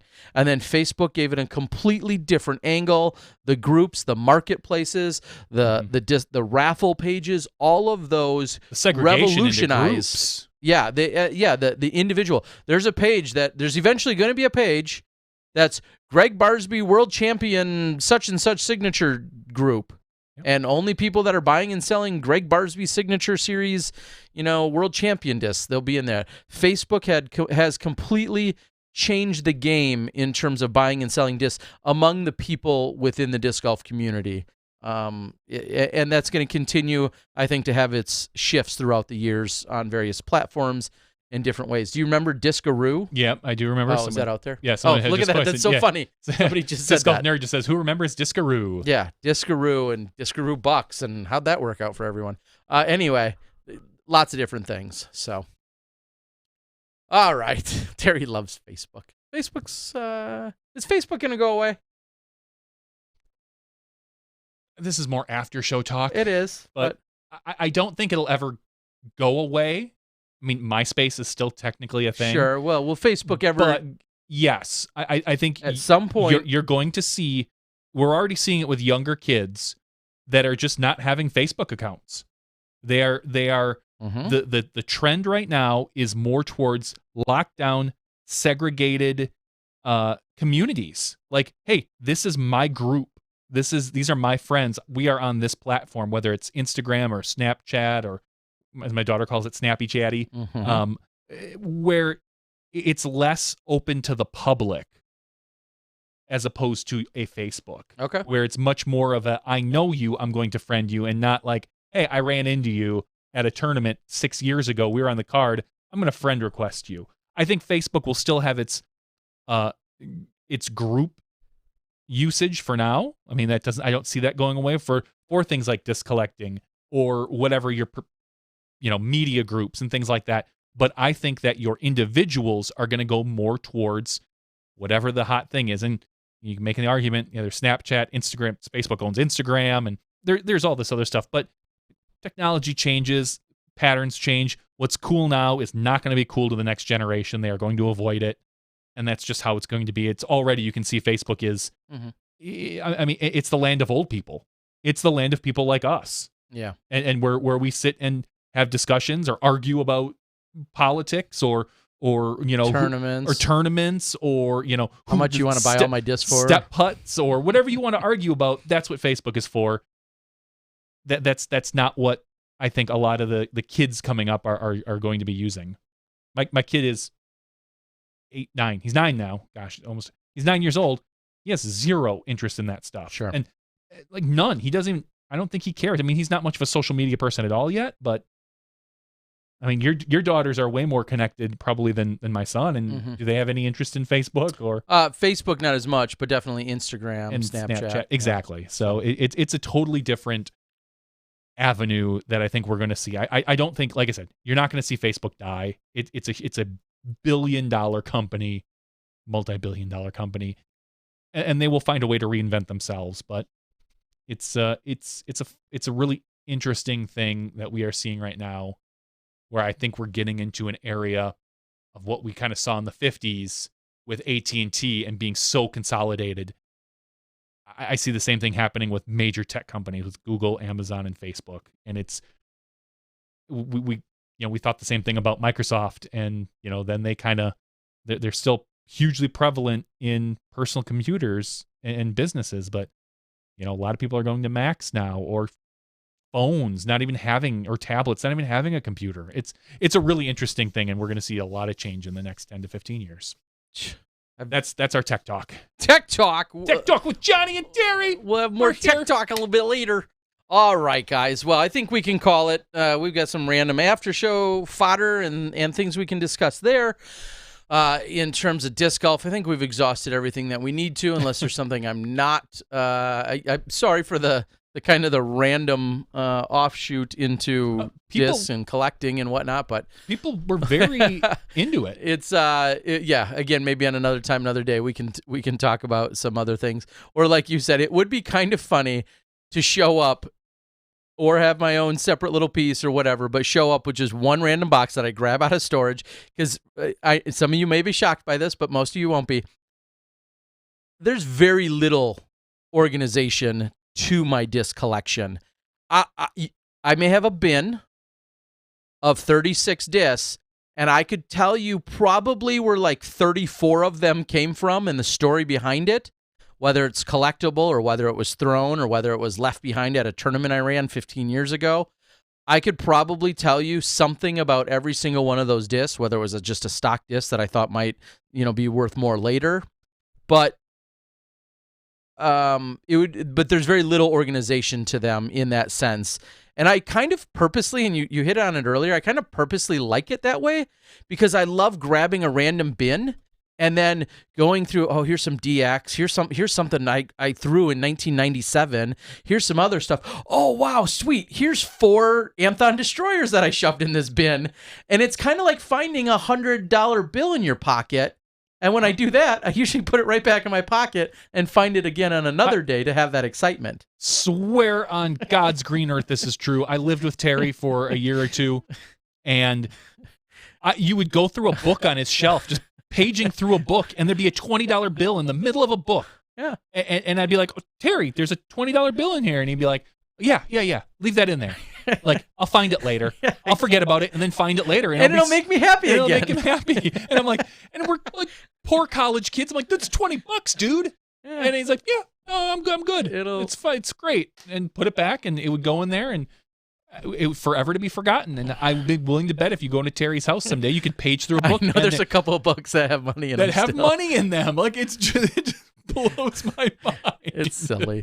That's why I love the discs in the random order. Someday I would love it. It would be literally a week-long project, but it would be great to categorize every single disc, have some kind of description and or label on them. Put them so I know, at least if I said, hey, in bin 68, there's these 30 discs. I mean, all of that should be done.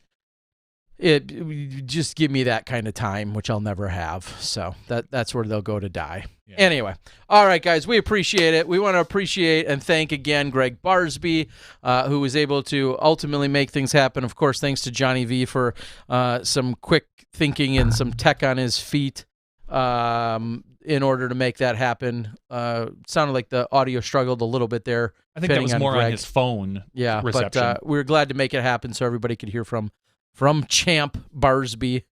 Champ Barsby. That sounds like I don't know what that sounds like.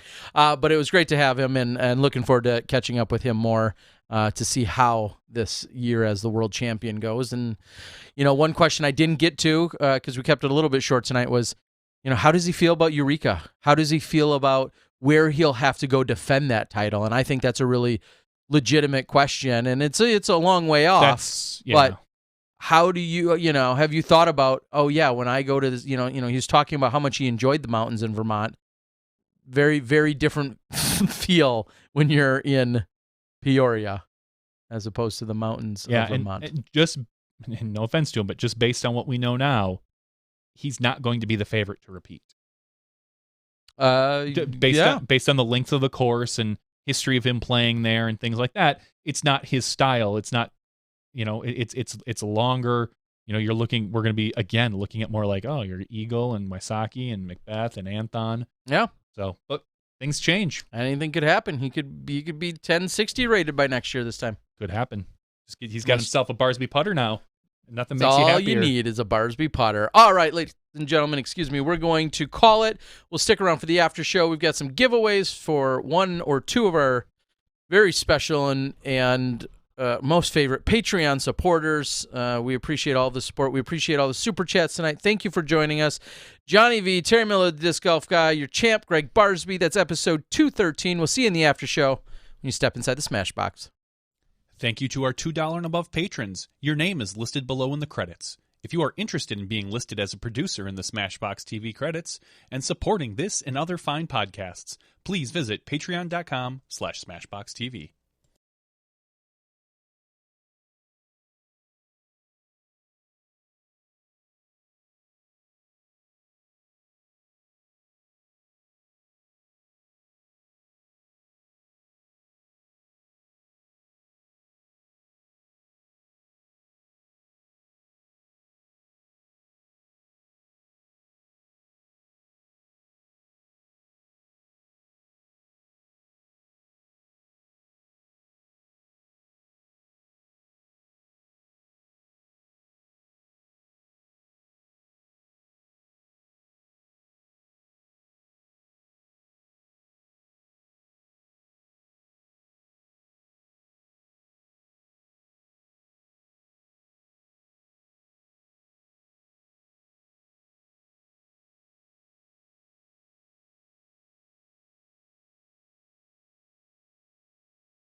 Hello, everyone, and welcome back to SmashBoxxTV podcast 213. It's our after show.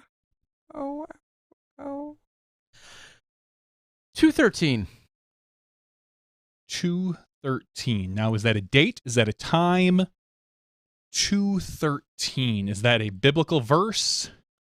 I believe, and this is really trying to dig back into a silly memory bank of mine, I believe that was a famous apartment number.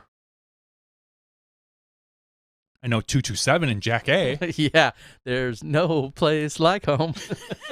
I didn't know. I never watched it. I just knew it. I couldn't have. I couldn't have pulled that one out of my memory banks. But I'm happy for you. No, not 227 though. No. How many people on the board watched or know what 227 was? That's a good first question. Jeez. But 213, that doesn't do anything for you, probably. I don't think so. It's pretty obscure, and I want to Google it before I guess I could just tell you what the guess is. The guess is, I wonder if anyone on the board has any, and I will reference it in terms of, did I say apartment number? Apartment number. Oh. 213. Did it come up with with your reaction, did it come up with what I think it is? I think so, yeah. Yeah, macabre? No, that's not. That's came up as apartment 213 was Jeffrey Dahmer's apartment number. We are in Milwaukee, which is the home. Is that what you were thinking? Yes. Why would you? Of all, where is? Because so for those of you who aren't familiar, as morbid and obscure and random as this is, Jeffrey Dahmer, as maybe most of the world or the world knew, or at least the country, serial killer here in Milwaukee. Now, he was found and convicted and everything else before you and I had moved here, correct? What was the year on that? Does it say 94? Yeah, it was so, early 90s, 94, 93, something like that. Yeah. Johnny V and I lived about 2 hours, our hometown is about 2 hours north of here, in Appleton, just 20 minutes south of where the Green Bay Packers are. So now you've got your Wisconsin geography. 91. So the Jeffrey Dahmer and body parts and all this other stuff, blah, blah, blah, in Milwaukee. I have honestly no idea how or where, but somewhere in my memory bank, so 91 would have put us at the age of 13. Somewhere I filed it in my head, something about him being in, I don't know the street even, but him being in apartment 213, which is where a lot of this discovery took place, about limbs found in freezers and things like that. Yeah. Just random. I know. You can say it. It's just random that at one point I had heard something about apartment 213. It's forever stuck in my head. But where is this coming from today? Come on, it's episode 213. Oh, oh gosh. Like, seriously? That's the connection you couldn't make? I know, that's the one. That was where my brain broke. Like, the fact that we are doing episode 213 and that is an apartment. That is hilarious. Oh, wow. No, I did not make that connection. I'm just like what are you talking about, 213? Yes, I just said podcast 213 after show. Yeah, no, I completely must have been blocked out and listening. Wow. All right, so we brought that one full circle. Bring it around. All right. I can't wait for episode 227. Yeah, that'll be a little more lighthearted. A little more lighthearted when we bring Jack A on. Yes. We could probably get her. Probably. It wouldn't take much, I'm guessing, to get Jack A to join us. Probably not. Speaking of Jack A, I've seen This is going way off the rails. I love the after show. I've seen a show on television, and you probably know the host name. He is a comedian. All he does is it's a game show. I'll use the Steve quotes. Harvey? No, not Steve Harvey. But he and it's not Smiley. What is his name? It's a game show where they ask basically trivia questions, but in the meantime, all it is to set up these B and C and D list comedians to set them up for punchlines. Is it Alec Baldwin? No. Somebody knows what I'm talking about. Gosh, it's gonna drive me crazy. Like, there are two contestants, and they say, something or other about mosquitoes, or mosquitoes truly, Is this on cable? Asexual, and then. I don't have cable. And then it'll be Match one of Game? No, not Hollywood Square. It's the exact same concept as Hollywood Squares, except for there are 6 or 7, again, B and C list actors or celebrities that are just set up for punchlines. Somebody, please tell me you know what I'm talking about. It's the exact same concept philosophy as Hollywood Squares, though. Sure. And basically, then I used to love Hollywood Squares. So did I. And so then the host says, do you agree or disagree, in so many words? Is that answer correct? Hollywood Squares was the dumb version of Jeopardy. Like, that's why I think I loved it. I loved answering the questions, and in general, the guests are always like, "Oh, look, it's Alf," and whatever. But the questions are always like, "I can get these. I know all of these." So. Oh, it's going to circle gets a square. Yes, exactly. Hollywood Squares, to date ourselves, that was that was a prime, like a big time game show in prime time for us. Yeah, I mean, and then it fade into the afternoons, I believe, eventually. Yeah. I mean, it was along the same line. I mean, the 80s were a huge time for game shows in general. I mean, you had all these. I mean, everything from Press Your Luck to Joker's Wild. No whammies. Yeah, not enough people get that reference. I am disappointed. I know when you can go with the no whammies comment And people have no idea what you're talking about. Because we're old. Great, Terry. I know, but I hate it that people don't, because that's such a great reference. Yeah. But Ray Gruber says, I'm interested in a Big B Day fair. Thank you. Thank you, Matt Gruber. Seriously, somebody... Try to focus. Somebody has to come up with... I don't even know how to Google... I don't know how to Googles. I don't know. It's a current game show. Great. Nobody help him. Live from the Apollo? No. Safe word Hollywood Squares in the 70s? I don't think it was that old. I'm going to Google that. No, Hollywood Squares is that old, but we were watching it in the 80s. It's seriously from the 70s, though? Hollywood Squares has been around forever. Huh. Yeah, I mean, it's not... I didn't feel like... I had no idea it was truly that old. Yeah. All right. Doesn't matter. All right. Thanks, Matt Pipke. You're older than us, I'm going to guess. It takes a lot. A friend of ours on Facebook I saw, his name is Doug Porter. Mm-hmm. Do you remember Doug? He's saying he's entering his first tournament in like 15 years.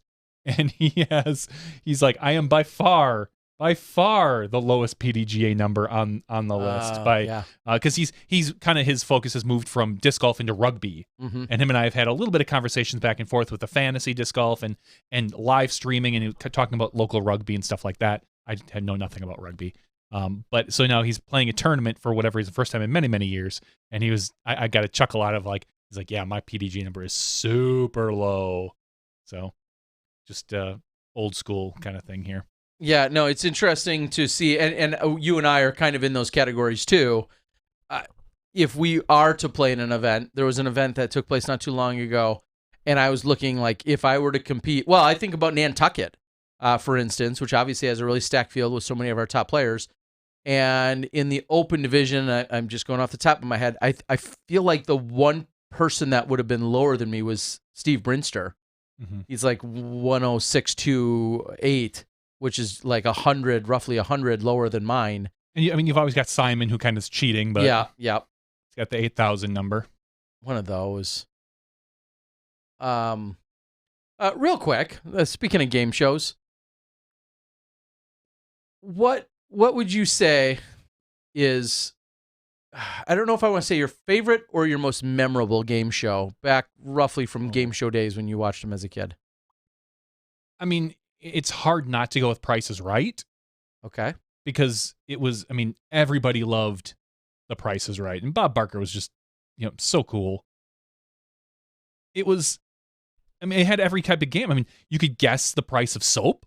Mm-hmm. Who wouldn't want to? Or compare it and say, is it higher or is it low? higher than and lower than $1.98? They had such a variety of games. Everybody loved Plinko. Like it was like if you got to stay home from school and see Plinko, amazing. Mm-hmm. What a great day. Nowadays, I love Jeopardy.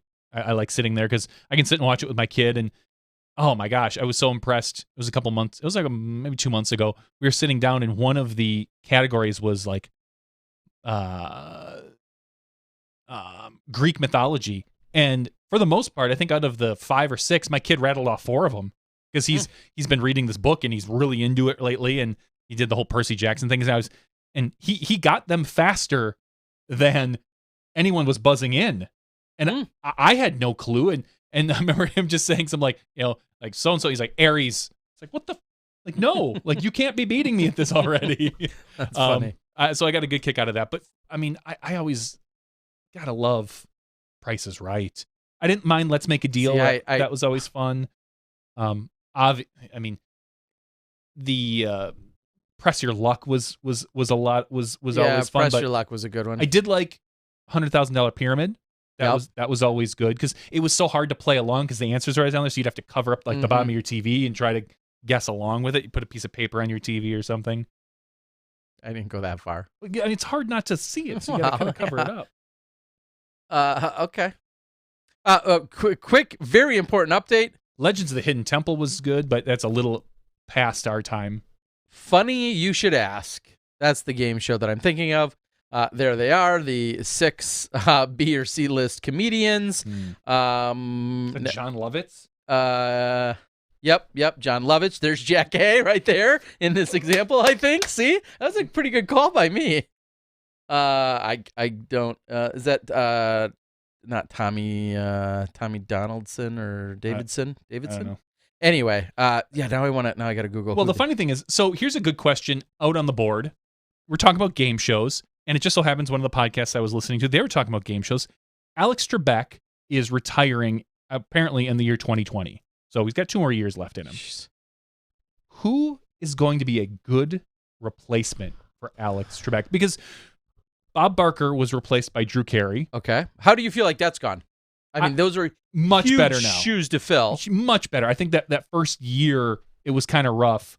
Just because of the change, the transition that the change. Anyone to fill those shoes is almost impossible. To bring it around, imagine USDGC hole 1, somebody else calling off names. You know, Okay. it's not quite as worldly, but Yeah. for us, that is what we've always known in the community. So Andy Green. Yep, there you go. And so it's kind of like wow, he's been doing this for 20 years. Who is going to fill Alex Trebek's shoes? Who would be a good host? Like, it could be, They've got to be in it for the long haul because you have to assume you can't come in for now. I could see when he retires if you have like a series of guest hosts for a little while until you get a permanent guest host. But who is a good person to fill that role? I mean, Will Ferrell. No, never. He will be bored in. And I think he holds a little too much comedy. Like, Alex Trebek is slightly smug, very, very smart, and kind of has a fun, as someone put it, he feels like the cool college professor. Yeah. That's Jon Stewart was someone that that was a good one. I thought he could be a very good answer there. Yeah, good answer. Good answer. Wow. I did love Family Feud. I still love watching Family Feud. I hate Family Feud, and damn it, I'm going to say it for the millionth time. Just pass. Somebody needs to run the statistics. I'm sure Google has them. Chuck Kennedy, maybe you have them. I don't know. But damn it, every single person, when they win it, they win the thing, they win the toss or whatever, and they say, do you want to play it or do you want to pass? Every single effing time. I think they tell them that they should play it because I would say it's got to be at least 90 to 95% of the people that win it then say, we'll play. Yeah, we'll play. Yeah, bring it over. Yeah, we'll play. How often does that team run the board? It doesn't matter if they run the board if they get enough just not to let the other people get one. If you get if there's 5 answers and you get 4 of them, that 5th one is probably difficult. If there's 7 answers and you get 5 of them, those last 2 are probably difficult. And I don't think it's as much as you think. But I'm sure there's strategy there. No, I think the producers tell them that we prefer if you play it. I don't know why, but I think they're telling them that they'd prefer if they play it.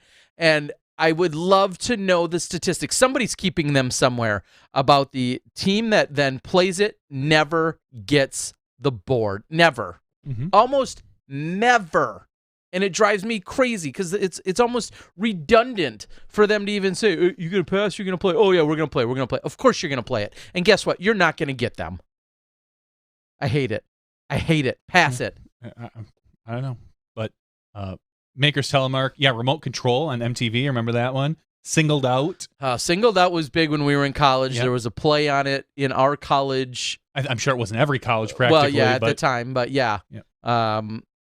Yeah, that was definitely a big deal in must have been about 98, 99, Singled Out. Yeah. Mm-hmm. And just because you guys, I haven't beaten it to death yet. John Kelly is the host. That I would never guessed his name. Nope. Do you recognize him even? Vaguely, yeah. He's the host of Funny You Should Ask. My favorite, and maybe this goes to my age, my favorite game show was Double Dare. Oh, gosh. Mark Summers. Yeah. How could you not love Double Dare? That's when we were like 9. We were probably 8 to 12 or something along those. Because I remember going to a friend's house after school. We'd watch it there. Mm-hmm. Right as that was finishing up when my mom was coming to pick us up after being at the friends/sitters. Yeah, Double Dare was always, the best. Yeah. All right. Because everyone thought I could do better than that. My family's smarter than them. We could get through those physical challenges. Yeah.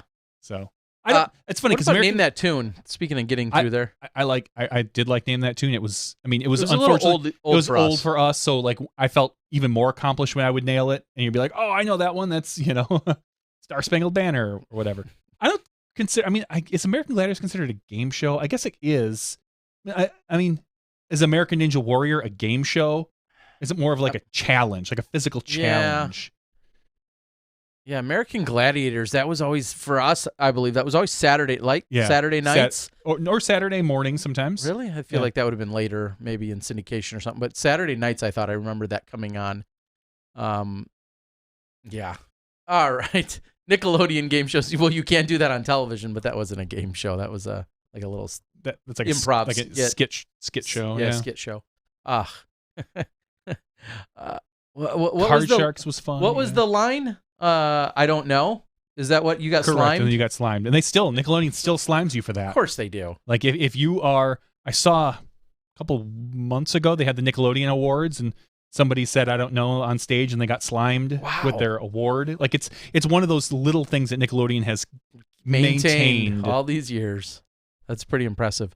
The Weakest Link that came in much later. That was college for us. Like that was late college, right around Survivor. Yeah. That type of Weakest Link was kind of a slight resurgence in game shows that we saw. Millionaire. Trivia based. I think too. Who Wants to Be a Millionaire for sure. Mm-hmm.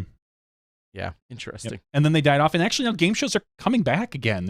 If you watch on some nights, there's more game shows that are showing back up. They kind of go through an up and down. I think. If you want to get philosophical about it, I think when the country is doing well, we're much happier to see people win these things, and it's a very much an ebb and flow. And right now, in general, no argument, the economy is doing well. I think people are generally happier as opposed to when we're more depressed and as an economy, and it's not nearly as much fun to be like, oh great, that person just won money. Even though you'd think it'd be backwards. So, Supermarket Sweep. That is definitely an old school. That's a good reference. That's a good one. Got to go for the meat. Just go right for the meat. Yeah, I don't know why you load up on your 5 steaks. Yep. And then then you go to the cereal. That's always a pretty good one. And Trevor says I wanted to watch every episode of Love Connection in the early '90s when I was like 6. That's a little weird when you're that age. Yeah, I hated Love Connection. Because it's the '80s, Chuck Woolery. It never. Yeah, I think we were a tad young for it, a little bit, for us to really care about this potential love connection.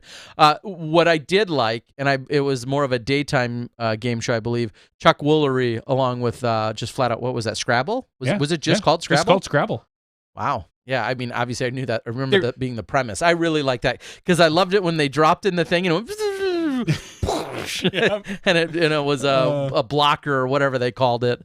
Yeah. What were those called? I honestly I don't remember. Blocks. But I do remember. I do remember really liking the game show where they had to figure out license plates. Like really? I don't remember that one. It was a license plate based game where it would be like I and then the number 8 and whatever. You had to figure out what the phrase was. Huh. And there was a whole game show about it. I remember watching that and be like, this is kind of fun, like watching something like that. And I'm sure it was short-lived, but I do remember it.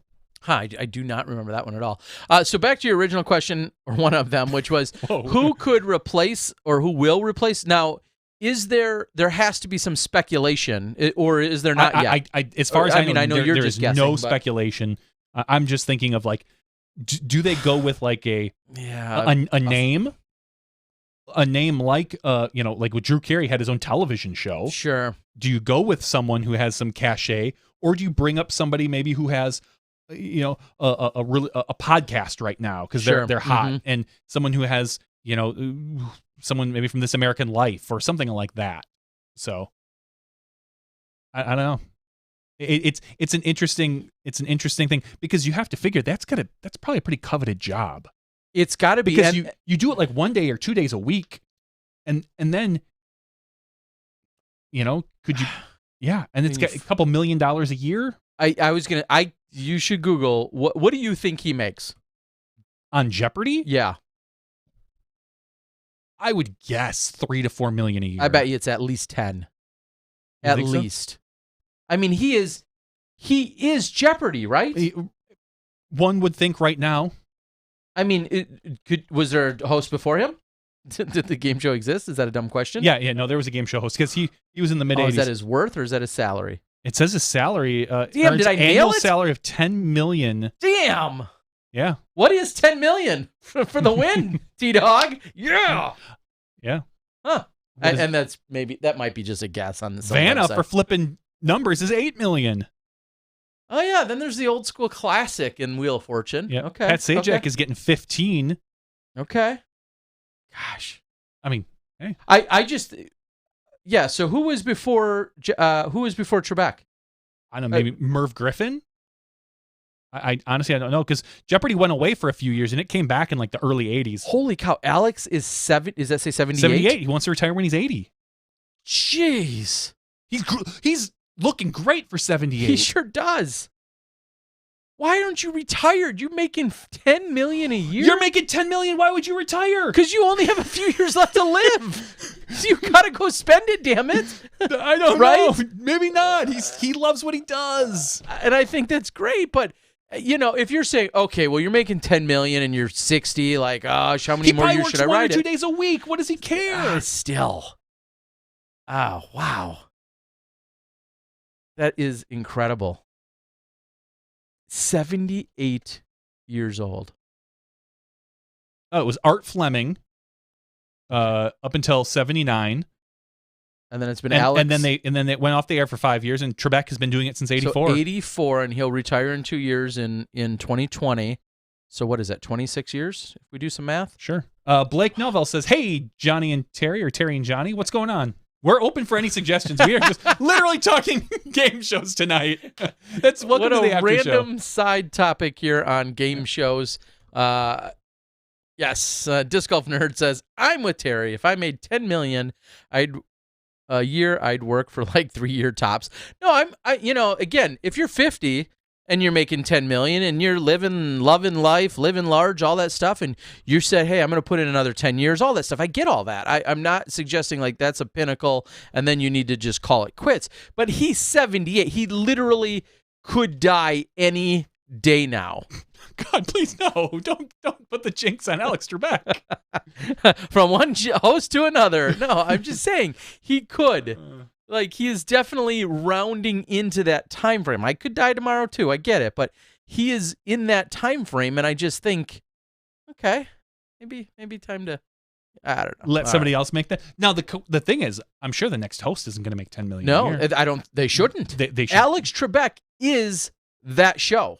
As of right now, he is. Yep, he is what you. And how many years before you say Drew Carey supersedes? How long has Drew Carey been doing it? I bet you it's been at. I was going to guess low and say 5 years. I bet he's already been at it 8 years. Probably. Well, Google it. Now it's interesting to know. I bet you it's longer than maybe it really feels like. More research here on the air. Oh my gosh! There you go. Debuts of the new host of The Price is Right on this day in 2007.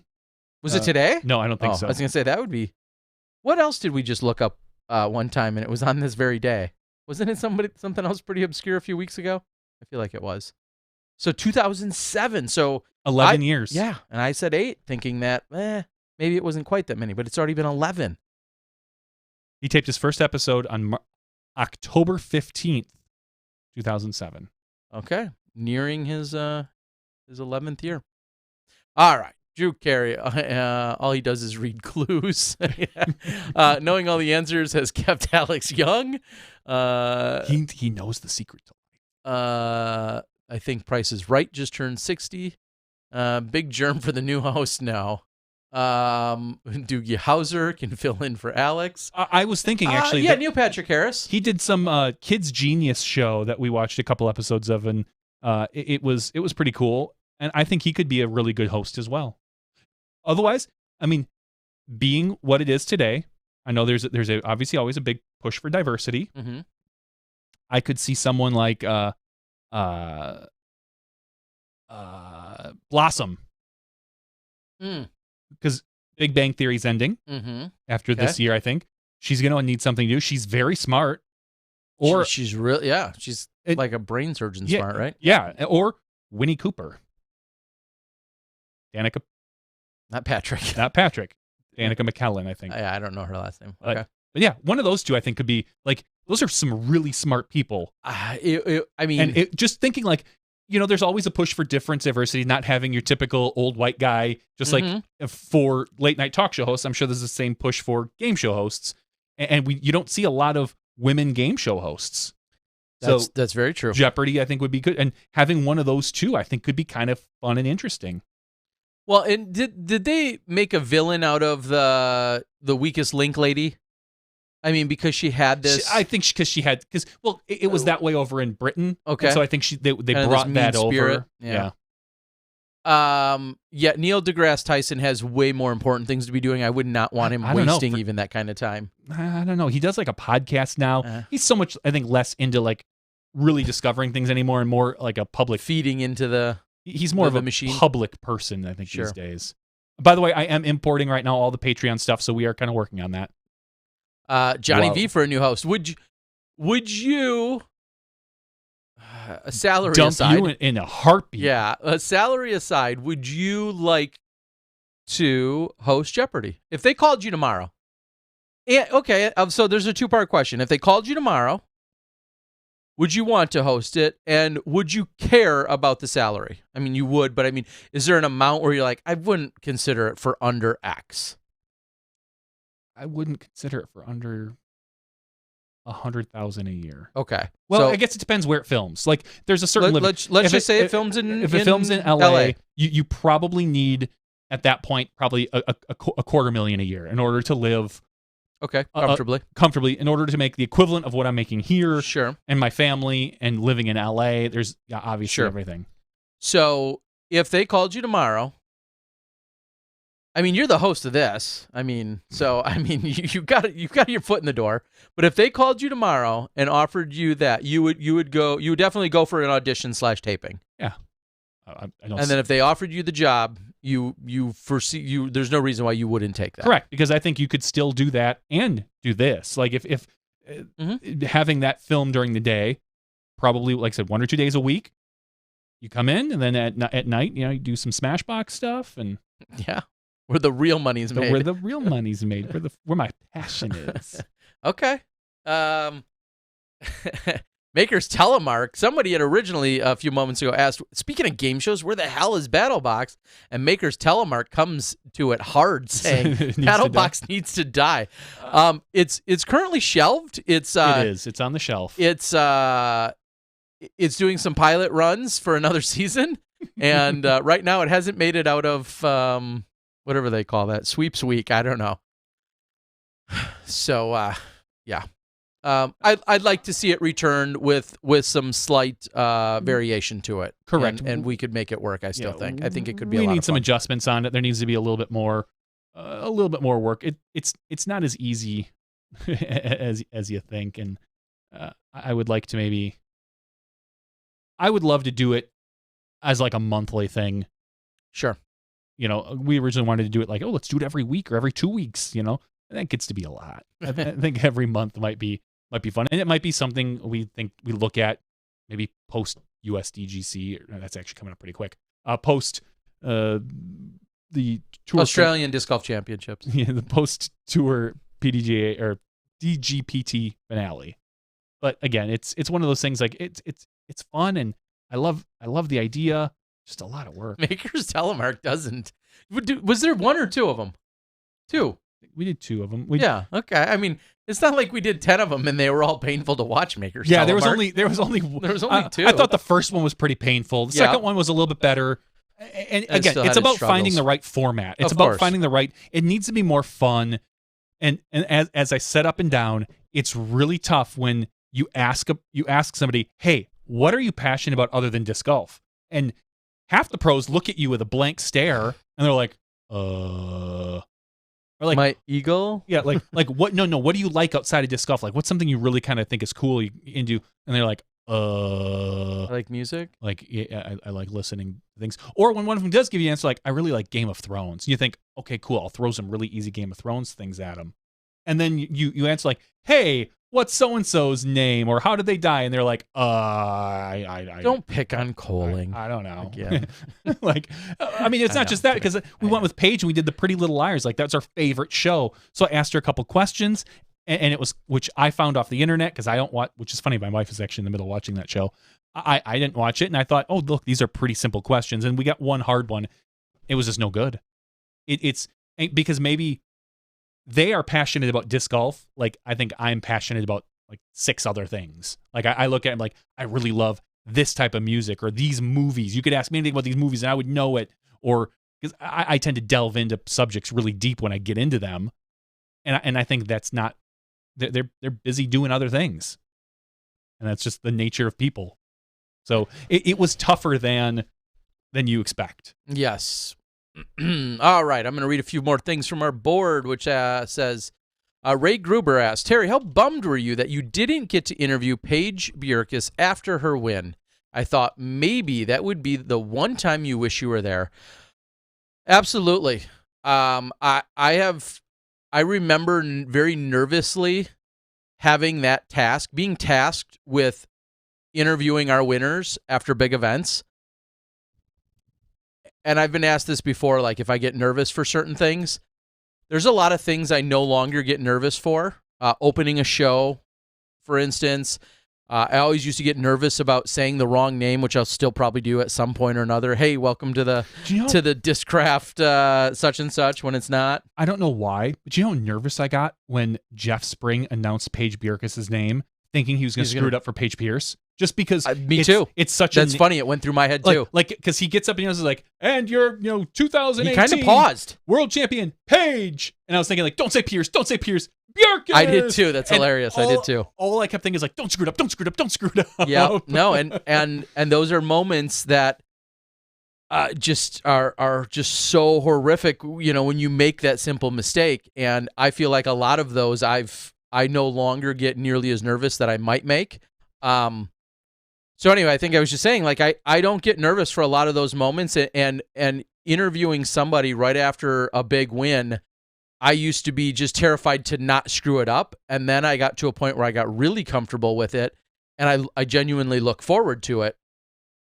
And now with the format of being in a booth, when I've physically been in the booth for a few of our events, I truly do. I miss it. And I know a lot of you, I really appreciate the comments and the thoughts and people that have said, that's maybe one thing we're missing when we're in a booth. And I agree. The question is, how much of our entire day or workflow do we adjust based on that one final interview?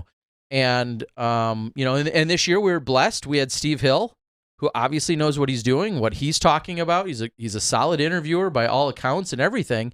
He was there on the ground to give that moment. I selfishly just missed that moment, just because I've become so tied to so many of these players that I know them on friendship levels, and I know them on personal and professional levels. And I like the idea of being a facilitator of their big moment. And with that, I as I say all that, I could very easily screw up the next big interview.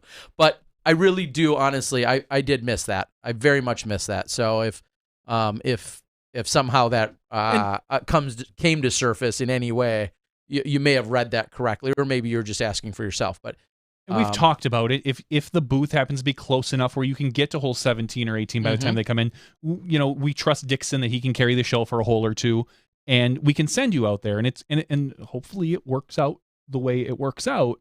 But there are times that it's just not correct. If I'm staying 20 minutes away, or Ledgestone comes to mind, when at Ledgestone we were literally 30 or 40 minutes from the course, it's just not practical for me to get in a car, drive all the way out to wherever the course was, presumably struggle to find a parking spot, or get into position to then run out there to give those interviews. And in this case, when we have the men and the women separated in the sense that we do by 4, 5, or 6 hours, to be out there in two different situations isn't always possible. So it's something we'll continue to work on, and there's going to be compromises, and there's going to be different ways to handle it, and we'll see how it unfolds. But I will very much admit that was a moment, one of the few moments that I truly have felt nervous is right before that, because that's the arguably should be or likely will be the biggest moment in that player's career is they've just been crowned a world champion.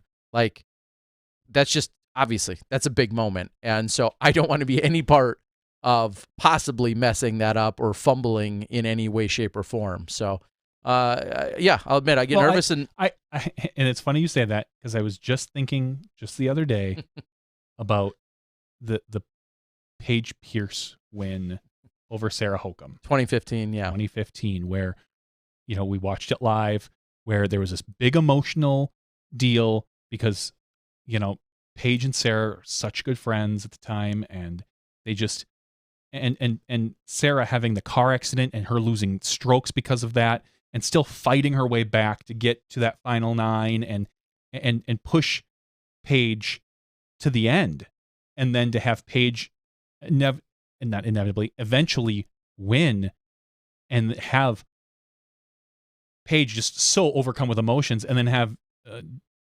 Crazy John try to interview her and just have it not work out. Like, it was just it was just a lot of awkwardness there, and on no one's fault. It's just like those are the emotions you want to get on camera. You just have to know how to approach it, and that's the type of thing that, like, that'll forever be seared into my head. And having me as well, and being having friends with Paige and all that too, and having that be something that probably I'm sure Paige remembers quite vividly, and just you don't want that to be you if you can help it. Like, it's unfortunate for John. He's got a huge history of such great disc golf accomplishments, but that's one thing that you look back and go, that could have been handled just a hair differently. That was a swing and a miss. It probably would have worked out better had you done something a little different or approached it differently. So, and it's really funny because I was just for some reason thinking of that the other day with Sarah Hokom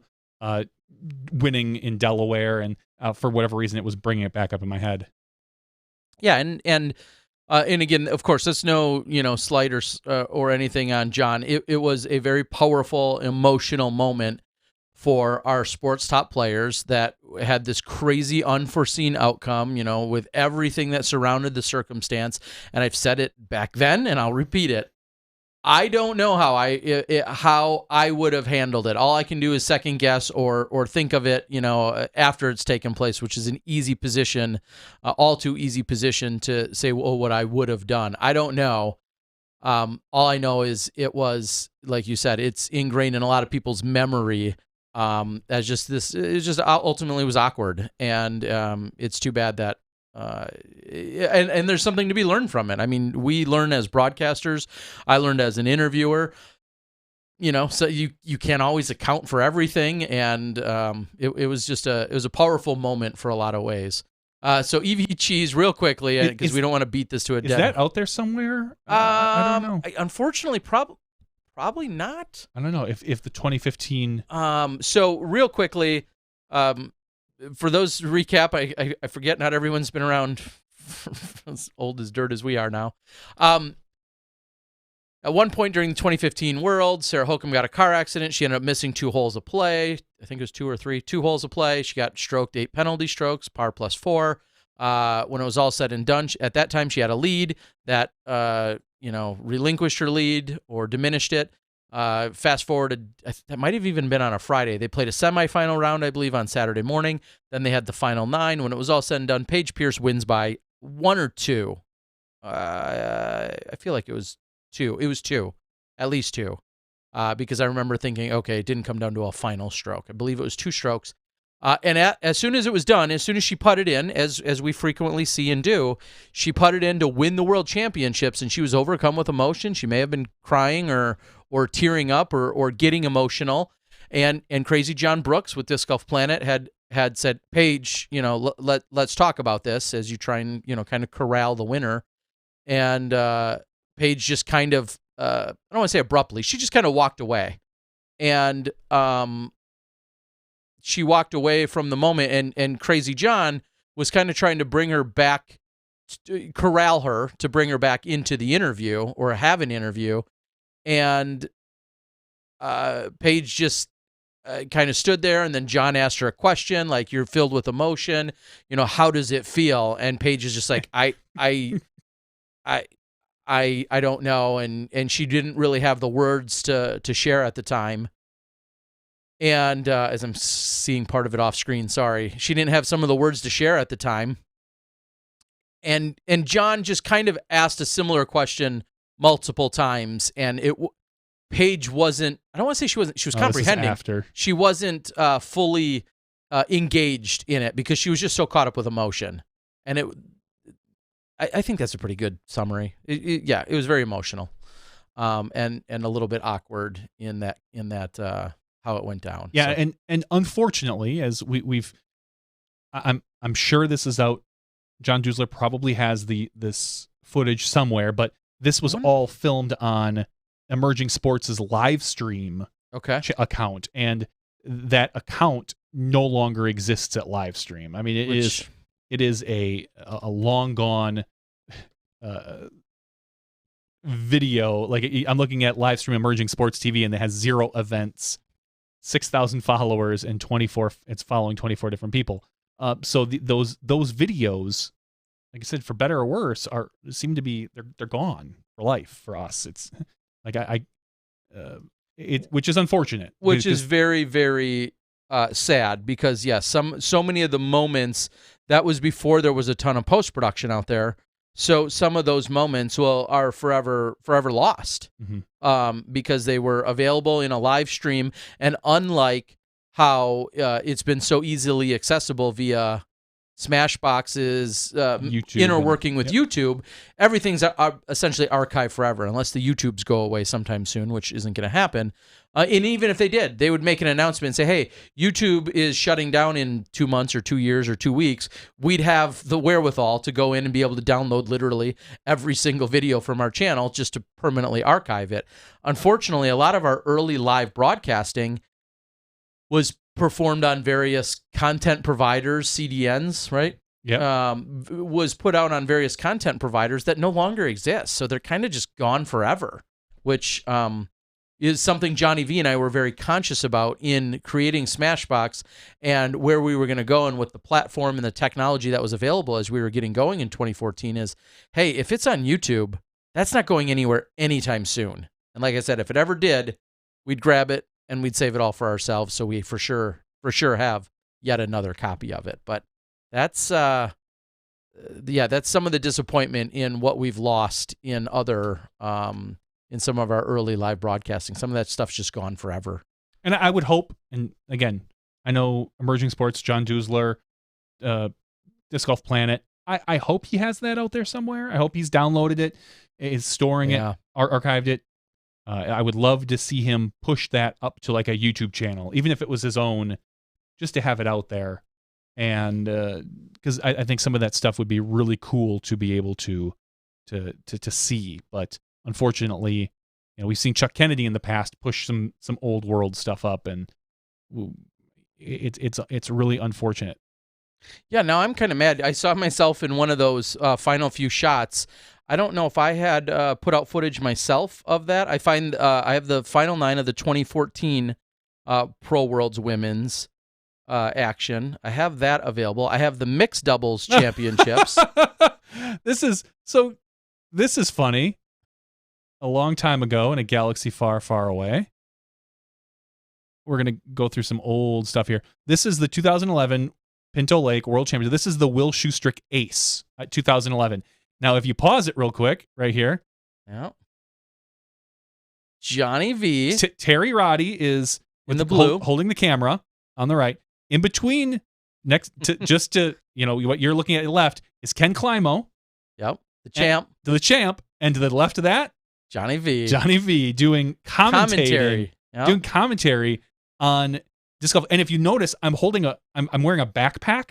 That was the backpack to broadcast. Mm-hmm. That was the live view. Now look, Will Schustrick, actually, I'm going to spoil it for you. He ends up acing. Apparently the commentary here is done by Nate Doss. They overwrote what we were. They overwrote you? No, this is not our footage. That was not our footage at the time. So I remember calling that. I remember being able to have the honor of standing there next to Climo. I'm like, oh, what? Kenny wants to do some announcing with me? Well, okay. How do you say no to that? I think we kicked out, or no, he hadn't. I think he was still playing. Greenwell was supposed to show up at some point. He might still have been finishing his round before he got to the tournament. So Maker Cellmark says, giveaway! You're right. We need to stop going down memory lane here for a little bit. I have everything all set up. Let's pick a number. We have 197. 197 Patreon supporters right now. If you want to be on this, obviously, like we talked about in the regular show, patreon.com/SmashBoxxTV. For as little as $1 a month, you can be entered into the weekly prize. This week, we're going to give away 2 prizes. 2. So, all right. So I saw we had a disc over there. For a here's bit. a disc that could be given away. I've got this on reserve. So this could certainly be given away. This is a, hold on. Sorry. This is a Tear Bear stamped MVP Matrix, I believe. Yep, 176. If you don't love this particular one, I could swap it out possibly for a different one. But this is an MVP, the Disc Golf Guy / Tear Bear supporter fundraiser disc that I have. But you get it for the low price of free if you win this amazing drawing. All right. These retail for $49.99. 99 pesos. Okay. All right. So episode 213, we're going to have 2 giveaways. So you use the 2. So you draw 1 number for this one, and it'll be 3 for the next one. So 2, 1, 3. So draw 1. All right. Here it is. 135. Scroll up here. How are they sorted tonight, Johnny? I don't know. I just downloaded whatever it was. So Nathaniel F. Duttile. Congratulations. I feel like he just won. I don't know if he won or not recently. Okay. So congratulations, Nathan. We will get your gift and prize and whatever it is, and we'll make sure to get that to you. Okay. What else are we going to give away? Did you have you have something fun? Did you? I thought was it not last week? I gave away a couple Worlds discs. Last week you gave at least 1 Worlds disc. Okay, well I've got another one that I could let go. All right, we got 1 more Worlds disc. World Championships disc coming to you from Smuggler's Notch. So now Resort. I should generate 2 numbers. Well, 3 because it went 2. 2 we ignored because you're drawing twice. So then you take the 1 to draw that number, and now 3. So we're going 2, 1, 3. Oh, so you want me to hit it 3 more times? Yes. Okay. 1, This is very high tech. 2, 3. 156. Robert Martin. Congratulations, Robert Martin. Thank you, Robert. Yeah. Thank you to all our Patreon supporters. For as little as, the price of a beer at the airport. Yeah. You can that's support all. us for a year. A whole year. How crazy is that? Ray Gruber says, I'll take box 34, 7th down from Terry Shed. 34. Oh, gosh. Nah. He's only got 50 left. Yeah, exactly. Yeah, more than that. I know. All right. I know. Nope. All right, Johnny, send me those emails. If you are I will. Either of those 2 people, reach out to us as well, and let's double check that we've got the correct email. That doesn't make sense. We have the correct mailing address for you so that we can get your prizes shipped out. Which, if it doesn't happen by tomorrow, will then happen early next week, hopefully. Jeremy Stewart, you're a non-winner again this week. I hope you and your family and new daughter are doing well, though. Tell her you're a non-winner. All right. Man, we covered a lot of random stuff tonight. Welcome to the after show. If you don't like it, you don't have to listen to it. And if you don't like our regular show, I'd recommend not listening to that either. Right? That's why we break them up. Yeah, exactly. So we can give you all sorts we of give goodness. we give you the good world champion disc golf hardcore stuff, and then we talk about Alex Trebek in the after show. Oh, Dan Harbeck throwing silly. Dan, I wouldn't even let you replace my garage doors for $10,000 on my storage shed. locker. Well, maybe I would. You do those. If you need a good garage door, you reach out to Smashy favorite Dan Harbeck. Oh, Northern show. Illinois, Southern Wisconsin, he'll come to you. I'm making up taglines. All right. No, if I've got 5,000 discs in there, Dan, for example, And you're offering me 10 grand? I think you're silly. What is the number? I was going to say, you throw another zero on if there. If you threw a zero, if I said 100 grand, Terry, I give you 100 grand right now on the spot. Do you sell? Oh, that's a great question. What did I just say? I would have to, I think. It would save me some money. I wouldn't need my storage as much. Do you take all the other goodies with it? All my other... I take the whole shed. Oh, wow. Whatever's in there. Whatever you want to give up. I mean... all the discs for sure, and then whatever other... I might have... random... Well, not in there. I was going to say, I also have a lot of baskets, but I also have 19 baskets stored over at my dad's house, so those aren't in the shed anymore, in the storage. But I mean, for sure the discs, and then I don't know if to take the whole thing. I don't know about that. I mean, there's a lot of other good stuff. I have bobbleheads in there. I mean, come on, we know how much those are. Actually, a lot of people want those. That's on average $20 a disc. Yeah, I know. That was easy math. Even I could do that in my head. I couldn't. Yes, 5,000 discs. Yep, 100 grand. $100 Okay. a disc. Oh wow! They've got some standing offers. Dan was high bidder at 20 grand cash, and EV Cheese just upped it. Do I hear 25? I hear 25. I got 25K. You're doing it wrong. There's a $$ button at the bottom. You got to start doing that one. That's how you do Yes. it. So start with 20,000 there, and then go 25, and then 20, 30. So Super Chat is all these numbers. Maker's Telemark, you say that's stupid, but for 100, I would say if somebody showed up tomorrow and said I will give you 100, I would take that. And I'd be okay with starting fresh. Obviously I'd be pretty much out of the disc collecting business. I would take that, and honestly, that might be a deal. I'm not. I'm guessing that is a deal to the right collector. If somebody wanted to piece that out, I would think that's a deal. Wow, Dan Harbeck coming in at it, 28 grand cash. Coming from the guy who said he was about to sell his stock for 10,000 or something, Dan. No, Dan, not nearly enough, my friend. 28, no, like that's 28.5. We got 28.5. Because even if every single I've thought about this actually quite a bit. Bare minimum, if every disc averaged $10 a disc, which is way low. And I have 5,000. That's 50 grand. I would not let it go for. I wouldn't even consider it. I would laugh at those. I'm gonna laugh at your offers, because even at a bare minimum and that would be $10. An average $10 wholesale DX price. So to yeah, speak. I mean, no, that I wouldn't. I would not even consider that. No. And I tell you, if I died tomorrow, I want my kids to piece it out and then go to college on it. That I would be okay with, but not. I've thought about this, Terry. If you pass away, I'm going in there and I'm going to sell them for your family, because I think they would know. They would not know. Yeah. Well, and even you would need help. Oh yeah, that's what I said. I would call Avery Jenkins and have him the droolometer and let him know. There are some that I would know for sure, but they're like. I would pull up, like, oh, what are these? And you'd be like, these are 8-time gazelles. And I'd be like, they're going for, but they're glow.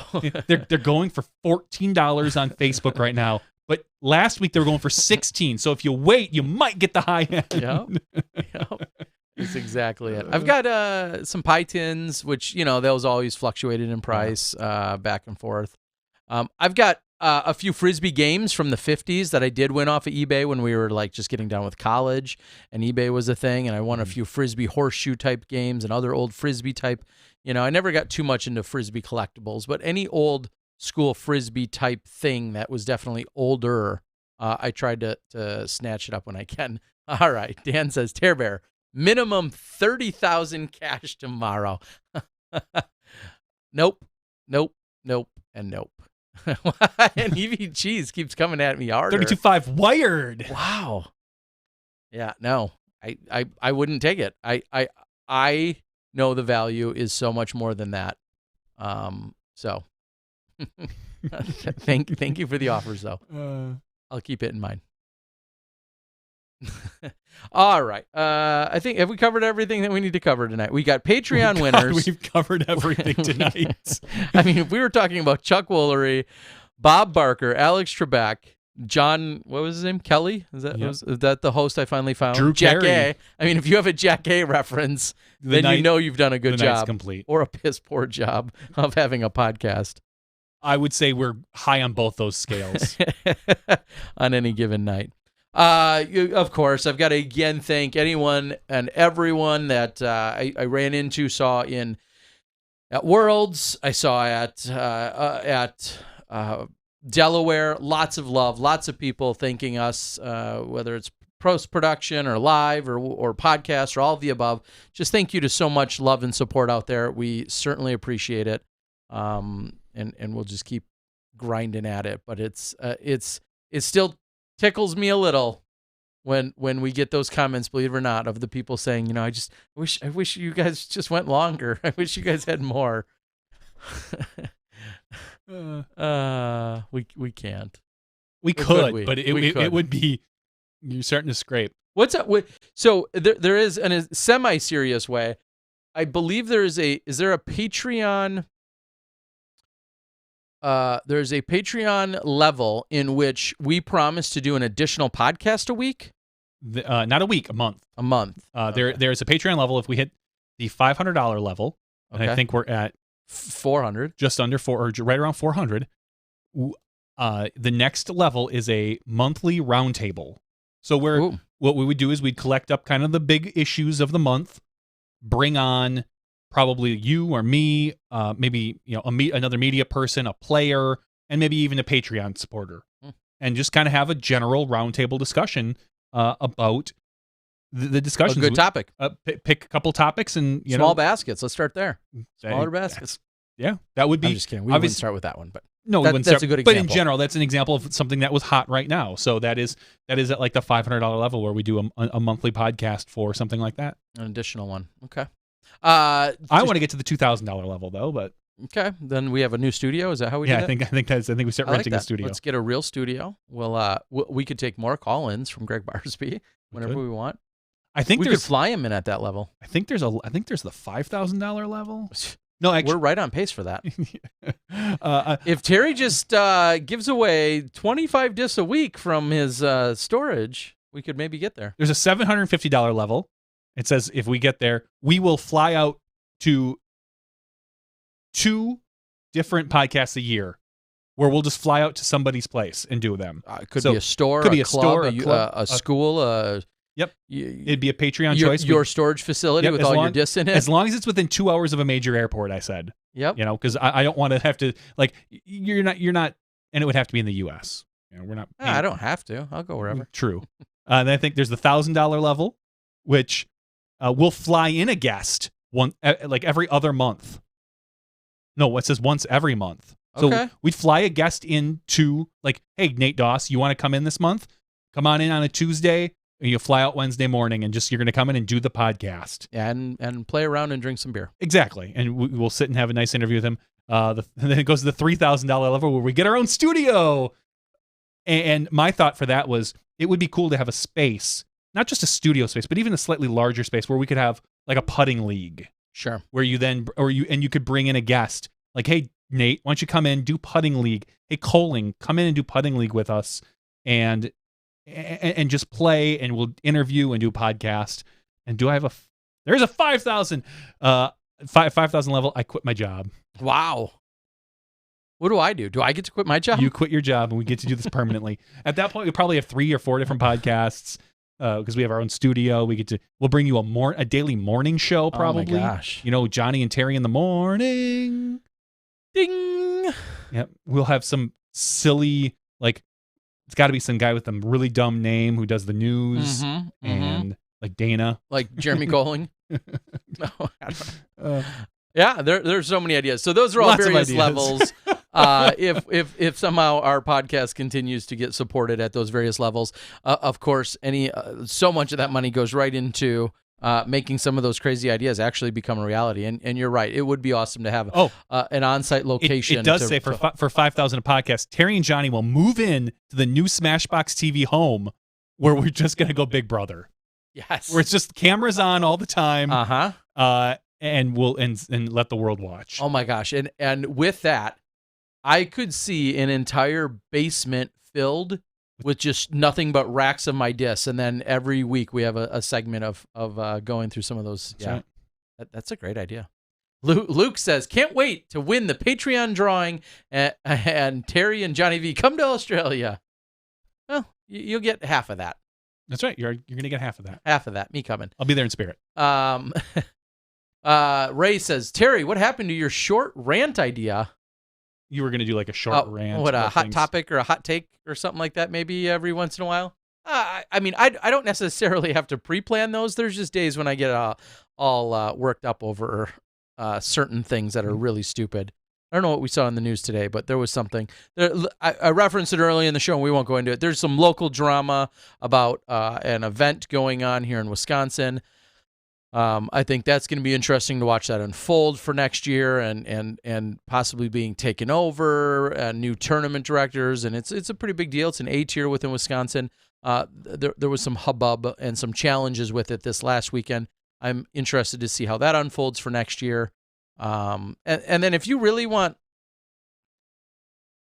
I almost hate to give the credibility, but there are some really interesting and really ridiculously stupid debates on the disc golf debate page.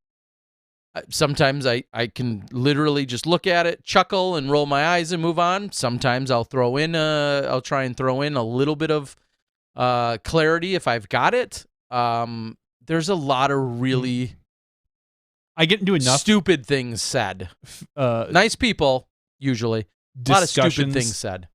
Off and on other like disc golf course review, I'll chime in on there occasionally, and it's 99.9%. It's constructive, and I'm like, hey, no, it's cool. We're doing it like this, and this is why we do it, or this is I think what's happening. I couldn't stand that. Facebook tends to bring out the stupid in people, including myself. I'm guilty of it as well. I sometimes can't help myself when I see someone post something politically dumb, or that I look at and I shake my head and I say, why would you even think this?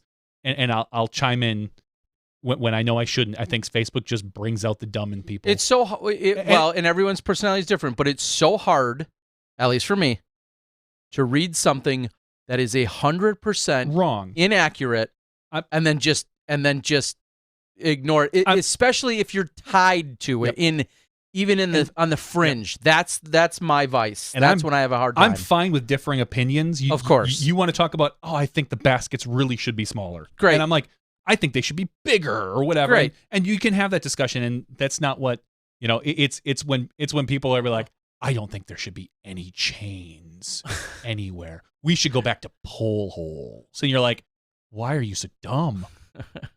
Okay. I don't think that's quite the dumbest thing I've heard. It's not the dumbest thing. It would be more dumb when someone says something like, well, I think there's I think somebody in North Korea is actually in charge of all the steel and iron that controls all of our baskets. Therefore, we should abandon all baskets. There you go. When you go like really, really off crazy the deep end. Off the deep end, that's when I'm just like, A quick side note, and this, again, not to get it's not getting political. I did see on a headline that crossed me last night while something was rendering. I found it interesting. There was, I don't remember what it was, but it was a 7 to 9 minute piece, and I know this could rile up a lot of people. There was a 7 to 9 or 10 minute piece done by Anderson Cooper from CNN, and everyone can, make your own judgments wherever. But there was a piece, though, where he directly addressed, not a conspiracy theory, he directly addressed completely unfactual, is that the unfactual? Sure. Inaccurate statements and things messaged about him and a broadcast from and like he broke down piece by piece by piece how inaccurate this posting was.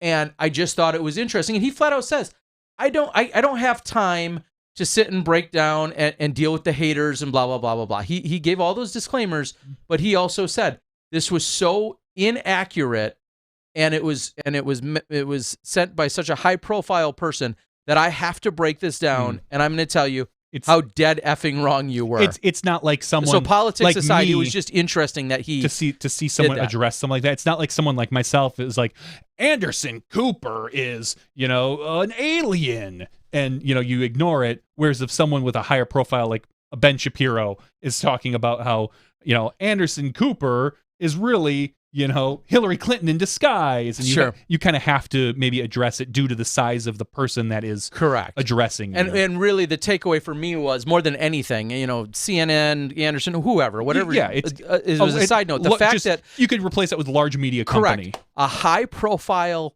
person directly went after what he felt was a completely inaccurate charge or allegation against him, and I thought that was interesting. That a full piece was dedicated to that, and the research was done, and it was just, so for me as a media related person, it was interesting to see that unfold and for them to hit on, and we all know we don't have all day to be Machine Gun Kelly and Eminem and just sit and send disses back and forth to each other all day. I was going to debut my diss track today. You should. The media is usually a little bigger than that, but not. But this was just a really interesting piece that I saw last night that he had specifically, tackled it the way he did. Something to be learned from that. Like, because one would say, who cares? Someone posted something totally inaccurate about you. You're a high profile person. That happens every single day. Why do you care? Let it roll off your back. And I'm sure a lot of people said and thought that. And he said that, mentality crossed his mind every day. But he's like, I have to address this head on because this is so inaccurate. Okay. I just thought it was interesting. Oh gosh, I had something else. Oh, in news, we were this close to wrapping up. We were, I know, and I just have to say, if you really wanted a rant out of me, which I won't get into entirely, but when did random tweets become our news sources? And I say that because I was watching a piece of news on the internets today, and they were referencing a thing, and they all but said, this random person tweeted this, and they put up their their handle, and they put up what they said about it. It would have been the equivalent of me saying, here's the story on Subway that I have about Subway sandwiches today, and then they would put up a tweet that says, JV Phobic tweeted, I really like Subway. I think it's my favorite place to eat. Really? Like that's your research? That's your reference point? Just a random tweet? They all but said, this random person said this about it. Like, you have to that's our research? That's our credibility? Those are our sources?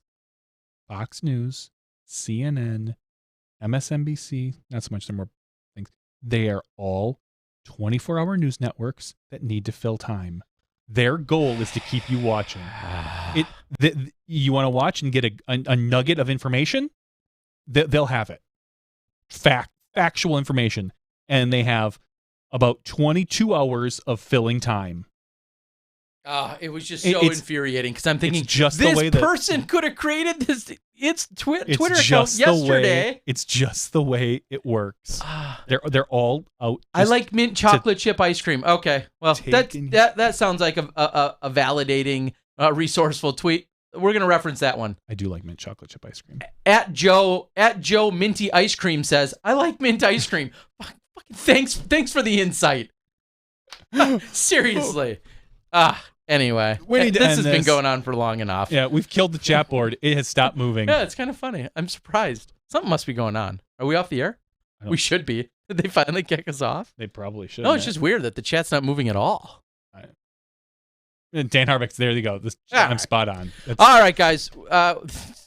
We all have our political bends. And I'm just saying that there are places that whose whole job is to sell advertising, and they are masked as news sites for one way or the other. You will get information out of them but I guarantee you they are there just to keep you watching. I know, because when I go to my grandmother's house on Easter, you turn off the TV and there is a burnt-in Fox News logo on her LCD TV. Wow. That's like burn in.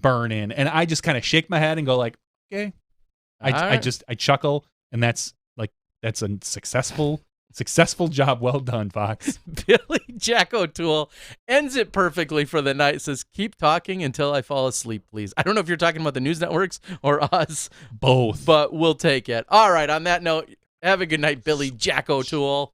I think that's your real login. Go tweet something so I can reference it. For Johnny V, Terry Miller, the Disc Golf Guy, it's Podcast 213 After Show. Sorry, Jeffrey Dahmer supporters. He was a big jerk face. We'll see you guys next week when you step inside the Smashbox.